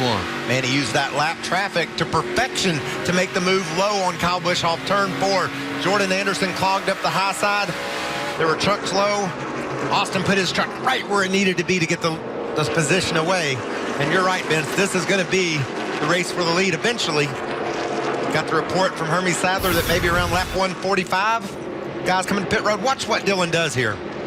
Watch Kyle, the 51 truck. He's going to try to move to the outside of Ben Kennedy, but Jordan Anderson, the 74 truck, is there. He's going to stall his momentum. Austin Dillon said, okay, go up there. I'm going to go right down to the bottom with my left sides below the yellow line. It's still not over yet. He's got to beat him down into turn 1. We've not talked about how hard it is to get in on the inside, but look at the power move he makes. And the 05 of John West Townley in the wall, and a yellow is out. Everybody got 3 more coming. 3 more coming. Heavy damage to the right side. Come low. Get low. Tough break for John West Townley, but a I know you hit hard. huge benefit for Tyler Reddick and some of these guys that have not been to pit road yet. A lot of damage to that Zaxby's Chevrolet, though. That truck's total. He was running 3rd at the time, but had yet to pit. You don't think he lost a right front tire, do you? It has every sign of that. It sure looks like that. You see the left front tire is up. Stretching his fuel mileage out, trying to catch a caution, and he was the caution. Let's watch it going into turn 1. Oh, yeah. Yeah, without a doubt, that right front tire goes down. Hard contact into the safer barrier for John West. We've seen no issues with tires, so you have to figure either he ran over something or possibly melted a bead or something on that right front tire. On board with the 88 of Matt Crafton. Watch it, he's going straight to wall, just stay low. Ben Kennedy, the 11 truck, is right now on pit road. He pitted early before pit road was open. They're trying to get that pit work done so he doesn't lose a lap. It looks like he's going to lose a lap. He has some sort of an issue. He will lose a lap on pit road. See him right side of your screen there, Vince. Austin Theriault and Daniel Hemrick, the two that had not pitted, along with John West Townley. Of course, Townley into the wall, and And this is a huge break for Tyler Reddick. He has been behind the 8 ball since they unloaded here in New Hampshire, and this one break has put him in a position to not lose so many points. He was some 30 points behind before the pit stop sequence took place, Phil. Now he finds himself within 10 of the lead. Huge break. Kyle Busch, Austin Dillon have been on pit road within the last 20-25 laps. Do you come and get more tires now? We've got another set in the pit box down there. Do we come and get tires and be on? We probably have to be on equal footing with everybody else. I think so, especially the only thing, Dillon has finally made his way around Busch. He has that position. I hate to see him give it away, but shoot you, I think you come to pit road as they push Ben Kennedy back behind the wall. You come to pit road and get tires. You leave it up to your pit crew to get you out front, to hold that edge you have on Kyle Busch. Well, the pits are open. We see Austin Theriault coming. Daniel Hemrick, as expected. Oh, Dillon stays out. Dillon stayed out on track along with Matt Crafton. Kyle Busch comes to pit road and most of the other leaders. Well, Michael, it's been a little bit of a frustrating day for Brad Keselowski Racing Trucks. Tyler Reddick at the top of your screen now. He says the truck has been just too tight across the middle all day. They're going to take 4 tires, fuel, and make an air pressure adjustment. Austin Theriault in the 29 in the middle of your screen also saying he is free in 2, tight on exit. So his crew chief, Chad Kendrick, said we're going to take our time on this stop, get you up to speed, make an air pressure adjustment, and 4 tires. Hermie. Daniel Hemrick, 4 tires and fuel. He stretched it as far as he could. Truck's a little bit free and made an air pressure adjustment for the 14. You see that yellow truck of Kyle Busch coming off pit road behind Austin Theriault. He's going to have fresh tires, but he's going to be way back from those trucks that he was racing, the 33 of Austin Dillon and the 88 of Matt Crafton. 2 tires for Timothy Peters. He wins the battle off pit road of the trucks that came to pit road. Kyle Busch took 4, got a chassis adjustment as well. We'll see if Jerry Baxter tuned it up enough to get Kyle through the field to win.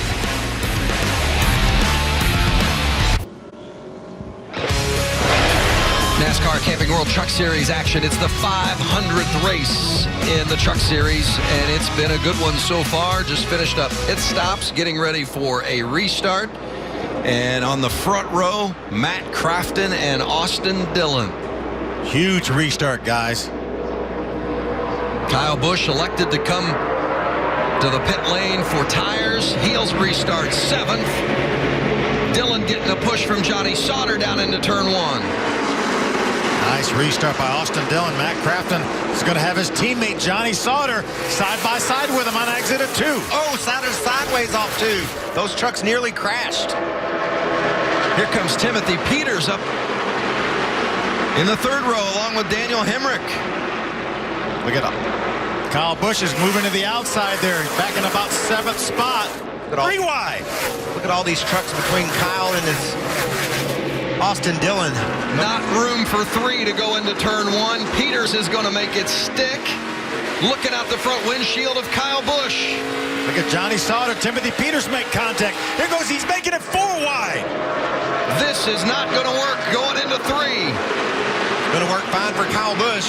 He got a huge run off turn 2 and got around 3 trucks in 1 straightaway. Peters lost on that exchange, and now Peters is 3 wide again. Tyler Reddick trying to mix it up as well. He's on the tailgate of the 13 of Cameron Haley. Reddick now looking inside. Reddick on the apron makes it 3 wide with Eric Jones, Cameron Haley, someone into the wall behind them. Hey, there's 32 to go. It's time to get moving. Well, you can tell. Yes, go time. 4 wide on the back straightaway. You can't do trouble. Cole Custer. I think that could have started. That could have started off turn 2. I saw a truck make contact with the outside wall. Cole only had about 30 laps on his tires. He may have had a tire rub. If he was the truck, right side down and pull it out. If he was the truck that got into the outside wall, he may have had a bit of a tire rub there. Cole Custer won this race a year ago. Tyler Reddick has been mired back in the field throughout the course of the day, and look how he was negotiating this sequence. Look at him, 3 wide there. All 3 of those trucks against each other. Looked like Eric Jones was going to try to go to the inside. Tyler Reddick said, no, you're not going to go to the inside of me. When Reddick pulled back in line, he made contact with the 13 of Haley. And look at Reddick. He said, I'm going to get this spot. How about Eric Jones around the outside? Wow. What a great move from the 4 of Eric Jones for position. And here's Cole Custer in the 0-0, and what happened? See, he has a problem. He feels that problem there as he gets down into turn number 3. Right front tire's down already on that truck. You can see some damage where I think he made contact. He may have been the truck you saw, Michael, that hit the wall off for turn number 2. See if we can get a good look at it on this replay.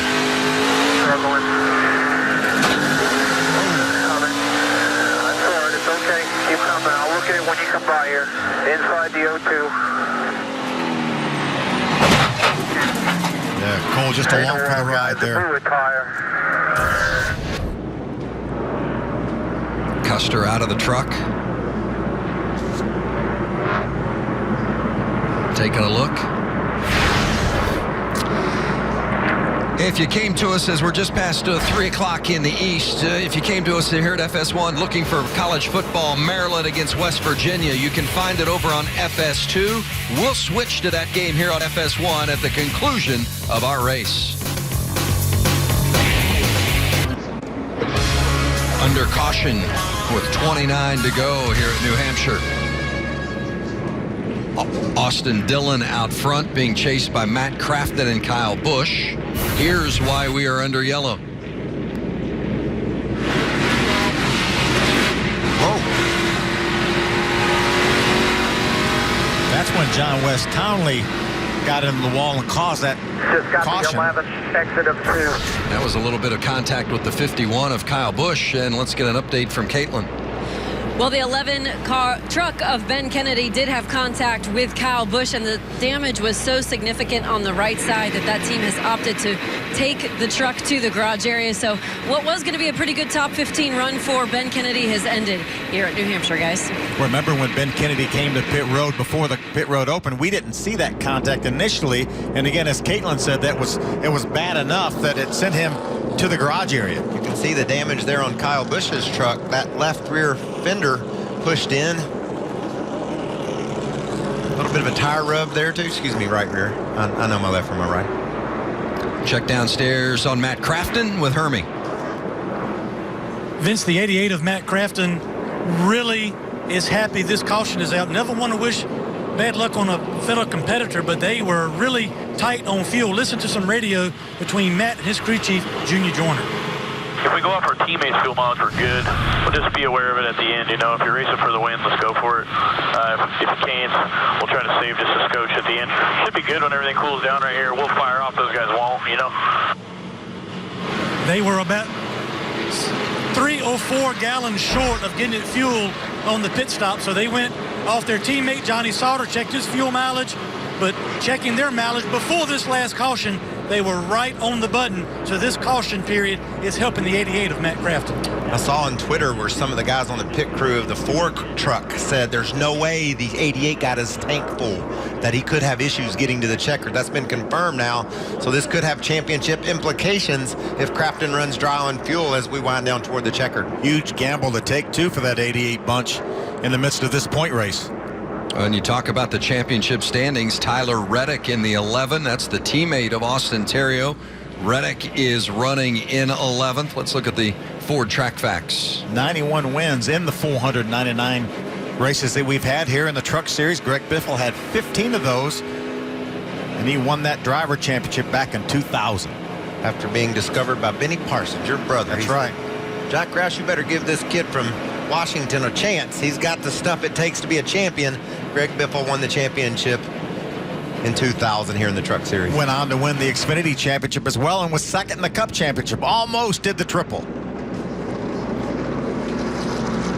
Austin Dillon, Matt Crafton, Kyle Busch, Johnny Sauter, Daniel Hemrick, your top 5. Guys, remember last year with about 25 laps to go, the 0-0 of Cole Custer came down pit road. He was the only truck to put 4 tires on. He restarted 7th. Kyle Busch put 4 tires on our most caution before this. Other guys put 4 tires on as well, but Austin Dillon, Matt Crafton stayed on the racetrack. Kyle Busch restarted 7th. He made it 4 wide to get up to the 3rd spot. He'll be in the 2nd row for this restart. That could be the key to the victory if Kyle Busch is able to get around these first 2. That tremendous move he made coming down the back straightaway. Not very many people would go down into turn 3 here at Loudon at 150 miles an hour, 4 wide and make it work. He did just that. Well, it was some great racing after that restart, and we're going to have another restart, maybe more, so we're going to see plenty of it yet before we're all said and done. Pit road is open. Doesn't seem to be any takers, certainly not out of that group at the front, as expected. No, we can't give up track position now. Matt Crafton is the only one questionable whether he has enough fuel. That's because they didn't get it full on his pit stop. Greg Galding's going to bring that Krispy Kreme Toyota to pit road here. And a nice job Galding has done today. Pits from the 14th position, just his 2nd oval of the season. Got to go all the way back to Martinsville, his first oval race of the season. They're going to put 4 tires on that Toyota. He will have the freshest tires in the field right now. We have 15 trucks on the lead lap. He had the wave around the last yellow. The Ferris wheel, get a good view from there. It's a beautiful look at New Hampshire. 25 to go. Still got work to do here in Loudon, New Hampshire, but next Saturday, NASCAR Camping World Truck Series racing will be live from Las Vegas. Be there to bring it to you. All the action coverage begins next Saturday, 10 p.m. Eastern, only on Fox Sports 1, FS1, and streaming live on Fox Sports Go. No Kyle Busch, no Austin Dillon next week. Those guys are going to be in Dover. We will have Travis Pastrana in the field at Vegas next week. Looking forward to seeing Travis again. Hey, by the way, also if you tuned in looking for college football, running a little bit long here. College football can be found on FS2, and we'll send the game right back here to FS1 as soon as we come to the conclusion of our race. Now let's go downstairs to Caitlin, who's with Cole Custer. Well, Vince, Cole won this race a year ago, but today his race was cut short. Cole, what happened from your perspective out there on track?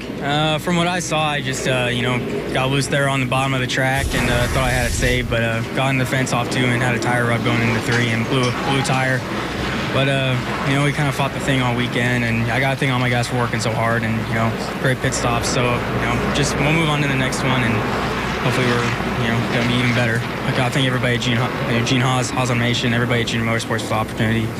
Thank you, Cole. A disappointing finish here for the 00 of Cole Custer, guys. Here's the onboard look at what Cole Custer was dealing with.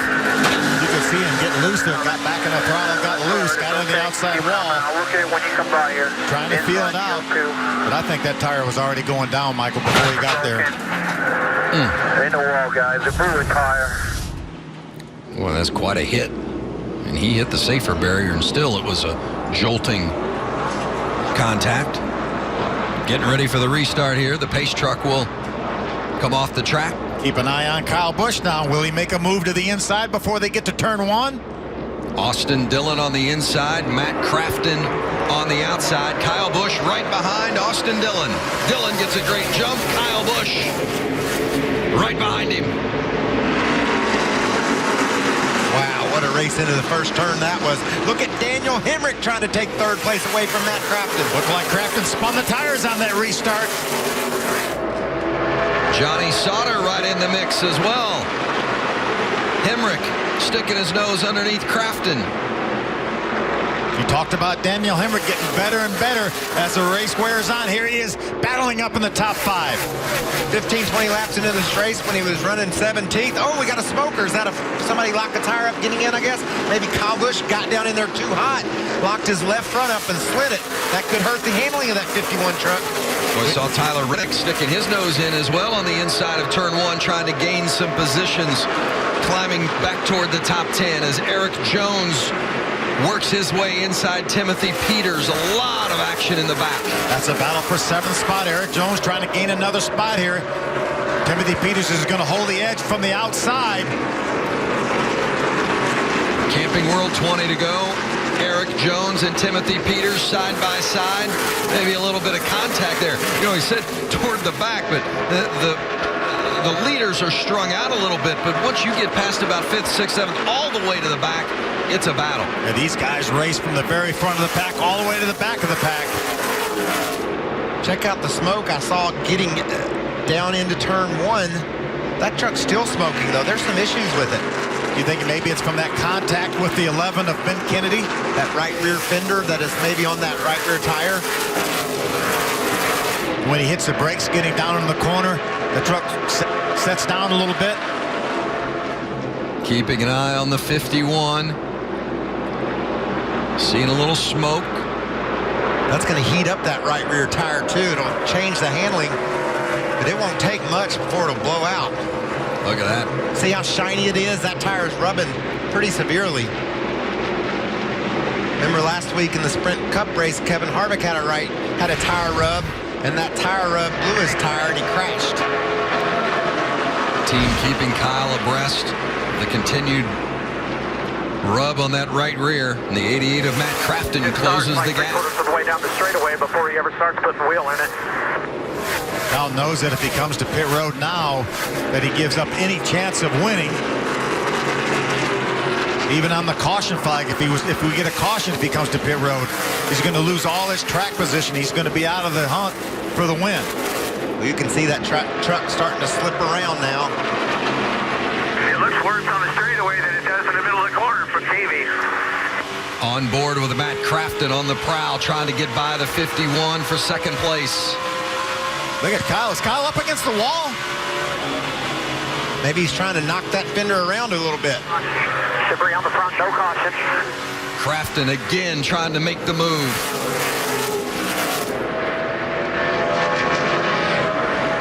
Great side-by-side battle here for the second spot. Into turn 3, Crafton gets it from Kyle Busch. Kyle trying to come back underneath. Not going to work. How about that 14 truck up Hemrick back there in the 4th spot? When I said he was 17th, he'd get better all day. I never dreamed he'd be up there battling for a top 5 finish. But that truck is strong, and that man does a great job behind the wheel. I'd say he has a shot at going after Kyle Busch here for the 3rd spot. 15 to go. Austin Dillon with a comfortable lead of more than 2.3 seconds. Johnny Sauter trying to look under Daniel Hemrick. Reddick. That Tyler Reddick? Yes. Second spin of the day for... Whoa! In the bottom here. Wow. That there was you go. close. Keep coming here now. Tyler Reddick was 13th at the time of that spin, and it has been a tough day for Reddick. It's all messed up. I don't know. Been a tough weekend, really. Did you hear him? It's all messed up. I don't know what happened. And that's sort of been the story of the weekend for this team. They just couldn't find the handling of this truck. I think Kyle Busch has to pit. That truck was fading fast. I think that right rear tire was probably losing a little bit of air. It's definitely getting hot. If he stays on the racetrack, he's out of contention to win now. He was losing spots. Go on board with Kyle here coming down the front stretch. I think Kyle was doing one of two things there. He was either trying to get that tire some clearance, or he was trying to put some debris on the racetrack to bring out a caution flag. Mission accomplished. Pretty smart either way. Kyle Busch heading to pit road as expected. A lot of damage to that right rear. Looks like he's got some damage right there in the passenger right side door also. 51 is pretty beat up as it heads toward Hermie Sadler. 13 laps to go. Hermie? Kyle obviously very disappointed on the radio. They will put tires, 4 tires, a lot of damage to the right side, right rear quarter panel area. 4 tires and fixed a fender, but these team and driver are very disappointed in the 51, Caitlin. Well, another driver very disappointed is Tyler Reddick. What an up and down day for this 19 team. Suffering a second spin on track. They're down on pit road. They're going to give it 4 tires, try and pull the fenders out, salvage something here for Tyler Reddick. Now, Reddick came into this race 10 points behind Eric Jones for the points lead, and really as it runs right now, 18 points behind, so it hasn't been a disaster, but certainly not the kind of day he had hoped. Yeah, if he can stay on the lead lap, though, that's going to be huge for him. Let's take a look here. Loose off. Just got loose, just got in the throttle and got loose as he got up onto the straightaway. He's going to make contact with the inside safer barrier. And the reason why it hasn't been disastrous, and watch this, Ruben Pardo barely sneaks to the inside. The reason, or excuse me, that's Jennifer Jo Cobb making her way by. The reason why it hasn't been disastrous, Vince, is because our point leader coming in, Eric Jones, he's back in the 8th spot. There's only 15 trucks on the lead lap, so he hasn't lost a lot of ground. You can see barely sneaking back onto the racetrack on the lead lap. Let's get more on the 51 of Kyle Busch with Hermie. This is the shot of the right rear tire off of the 51 of Kyle Busch. You can see smart decision, although I know it was frustrating. Smart call to bring Kyle down pit road. This tire was not going to make it many more laps. Well, you hate to do it, but you have to do it. Kyle Busch comes to pit road and back out, so that makes a big difference at the front for crew chief Jerry Baxter. 12 to go.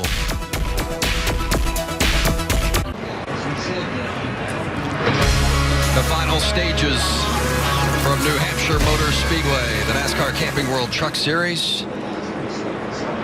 College football will be here on FS1 immediately following the conclusion of our race. Maryland and West Virginia coming up. You can find it on FS2 right now. But right now, let's check in with 88 and Hermie.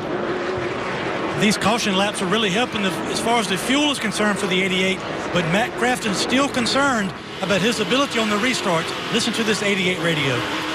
Trust me, dude. I mean, I can't even touch the throttle. I go to touch throttle, it's like there's something up there, but then people are running me over from behind. I can't accelerate. Yes, you can. You can. You figure it out. You can do it. You're the man. All right? You're going to figure it out right here. That's Junior Joyner really trying to pump his driver up, telling him, you're my guy, you can get it done. But let's watch the 88 on this restart. Well, let's go back to the previous restart that he's talking about. Listen. He just can't. He's spinning his tires. That's what he's talking about when he said, I can't go.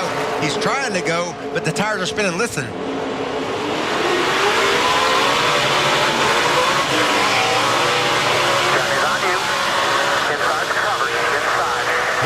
He spun them all the way to fourth gear. Yeah, that just tells you how much power these trucks have. We talked earlier about these flat straightaways. It makes it very difficult to get the power down to those tires. But as Junior Joyner said, yes, you can. You have to. Yeah, I loved it. His driver said, I can't, and the crew chief said, yes, you can. Yes, you can. Amen to that. I love it. Austin Dillon there in the 29 truck. He's got a top 5 run going. He's a native of Maine.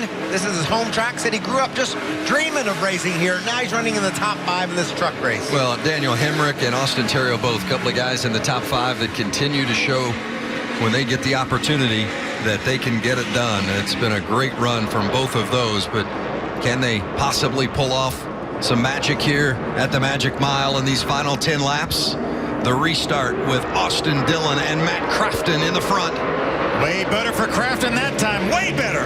He did his job, and he got a big push from his teammate, Johnny Sauter, but Austin Dillon hard down into the corner. He slides up the hill. Is that going to open up the door for Johnny Sauter? How about Crafton on the outside? Sauter looking, trying to make it 3 wide. Is he going to be able to get there? No, tucks in back behind. Austin Dillon into turn 3. Austin's truck has been so good getting in the corner this entire race. Look at Kyle coming on the outside in that yellow truck. Kyle Busch had to pit when that right rear tire was in trouble. See our leaders on the left side of the screen. Oh, looks like Terrio might have gotten into Kyle a little bit there, trying to avoid it. I think Kyle Busch is going to run out of laps. We've got 8 to go. Terrio drives it hard down in the corner. Kyle's going to fight back on the high side. He's got Eric Jones right in front of Terrio. Austin Dillon leads Matt Crafton, Johnny Sauter all chasing. Kyle Busch trying to come from deep in the pack in the final laps. He's made it up to 9th. We're out along with Austin Terrio. He's in the 8th spot. Just ahead of him is Eric Jones. And John Hunter Nemechek, that 8 truck right now running in the 6th spot. Timothy Peters was able to get by Daniel Hemrick for the 4th spot on that restart. If you're Kyle Busch and you get to the bumper of Eric Jones, do you pass Jones? Jones is his driver racing for the championship. That 1 spot, again, that 1 point could make a difference. No, you don't pass him. If it was for the win, that might be different. We know how bad Kyle wants to win, but not for that spot back there, I don't think. He can't get around Terrio now, so that's not going to be an issue.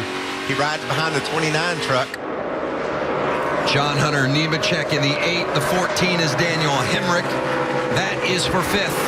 John Hunter dives down into the corner and swipes that spot away.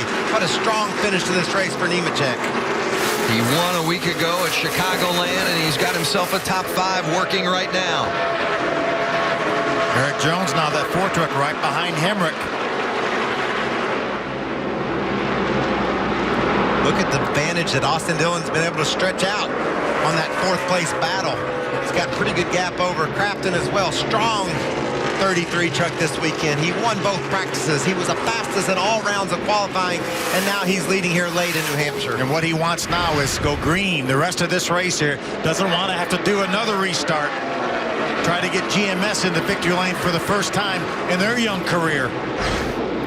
Crafton, Sodders, Peters, 2, 3, and 4. Man, you got to want to hug Junior Joyner after that pep talk he gave Matt Crafton. Yes, you can, and you will get a great restart, and he did, nearly grabbing the lead away from Dillon as they raced down the back straightaway. There's 2 parts to a restart. It's getting through the gears good and then running as fast as you can for that first lap, and that's exactly what those 2 drivers did, and it was a great battle. Austin Dillon coming through 3 and 4 with Crafton in pursuit. 2 to go at the line. Eric Jones, your points leader, is running back in 7th. So Matt Crafton going to get some points as these 2 battle. That's John Hunter Nemechek, a nice save as he tried to make the move on Peters. It might cost him 5th spot, though. Look at this big run Hemrick's got. John Hunter's trying to make that truck wide, trying to block him. The white flag is out for Austin Dillon. And Kyle, he is not going to stop racing. Whoa. Going to the end. Dalton Sargent gets by in that 5 truck, puts him up in the top 10. This is a picture-perfect day for that driver, Austin Dillon. What a performance he's had in this truck this weekend. He's been the fastest all weekend. He's won 6 times in the Truck Series before, and he is getting a win at New Hampshire today. Race number 500 goes to Austin Dillon.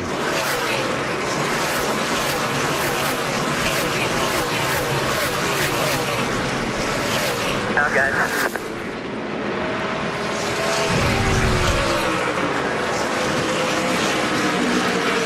Looks like they...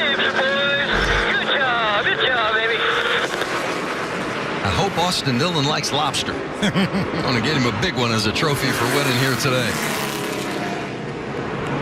They came here to look like on a mission. And as Michael said, he led absolutely everything that he could lead this weekend. And he's going to victory lane. The 7th career win in the Camping World Truck Series. And I believe it's the first win for crew chief Shane Huffman. So congratulations to Shane getting win number 1. He'll remember this one forever. Well, it was a tough battle. That's the 12th win for Austin Dillon between the Xfinity Series and the Truck Series. And he's creeping ever closer to driving into victory lane in the Cup Series, too. That 3 car has been fast week in and week out. I wouldn't be surprised to see Austin Dillon win a race for much longer. He was top 10 in the 2 practices today. That's a legit burnout, too. Burning it down in the 33, Austin Dillon. We're going to be good for mosquitoes here.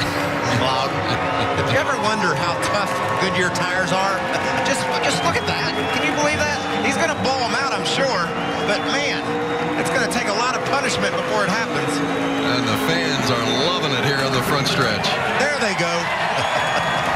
He's down to the wheel now. We finally busted that left rear off there.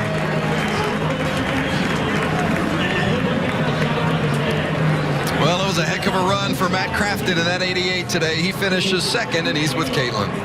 You're exactly right, Vince. Matt, what was going through your head on that final restart, getting a little pep talk from your crew chief, and do you think he had anything for the 33? 33 was, definitely a little better. We missed it a little bit today. we'd fought tight, and we just kept freeing it up, and I was just a little bit too free on the short run right there. And I don't know what I was doing wrong, but I was missing my restarts so bad. And my teammate Johnny helped me on those last couple restarts and gave me a good shove and got me down in there. And like I said, I just missed it, and like I said, we'll do them next week. Thank you, Matt. Matt Crafton leaves New Hampshire with his 10th top 5 effort so far this season. Austin Dillon, the winner at New Hampshire. His first ever win here at New Hampshire. His 7th career Truck Series victory. Kyle Busch leaves disappointed after having such a strong truck. Kyle led 67 races today, but he'll end up settling for 11th. Caitlin's with his teammate and the points leader, Eric Jones. Well, Eric Jones is now 7 points, still in the lead. Eric, how would you summarize your day here at New Hampshire? Well, we just we missed it by a long ways, and didn't get the finish we wanted, and we'll just have to go back and make our tundras a little bit better. It's just we can't do that this late in the year. We can't be that far off, and we'll just have to work on it, figure out what was wrong, and figure out how to be better here for the next 6 weeks. A little bit of disappointment for Eric Jones. Now his sights are set on the Xfinity race that he will be traveling to in Kentucky coming up next. He still has the points lead. Matt Crafton and Tyler Reddick swapped positions, but Jones still sits atop. What do you take out of Reddick's day? The last 2 weeks, really, he managed to salvage second place last week at Chicagoland. We've got to right the ship out in Vegas. I mean, that truck didn't perform well at Chicago, had the fuel to get to the finish, got a great finish there. Today, he had every break he needed to get a solid finish with the way the cautions flew, but wasn't able to take advantage of it. He doesn't have a fast truck in Vegas. Phil, I'm going to put it down to a 2-man race. Yeah, we're 19 points behind right now. We can't let these guys get any farther ahead here with only 6 to go. Here's today's Ram Guts and Glory.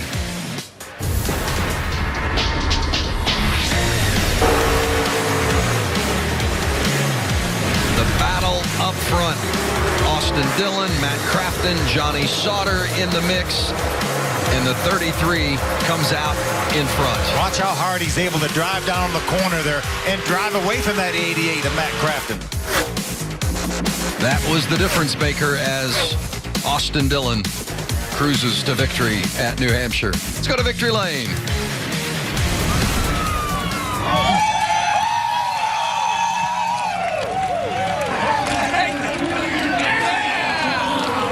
It's the 7th career victory for Austin Dillon in the Camping World Truck Series, and I got to tell you, not many times as a driver you come to the racetrack for a weekend and win everything. That's what this team did this weekend. Congratulations. Yeah, what an amazing weekend. It's first win for GMS, and I want to thank Maury Gallagher and Spencer for letting me run this truck, Ream, all they do for our team at RCR also. So this was fun. Shane Huffman, I think that's his first career truck win, so that was awesome for him, and he made a good call to stay out on our tires. Our truck really got going at the end of a run, and that was impressive, man. The last restart with Matt, I was like, I knew he was points race. I had to get into there to 1. That's Austin Dillon. He survives at Loudon. He's in victory lane. A dominant performance from Austin Dillon this weekend. Hey, college football's coming up next. Stay tuned. Michael Waltrip, Phil Parsons. I'm Vince Welch. Thanks to Hermie Sadler and Caitlin Vincey. Thanks for joining us from New Hampshire.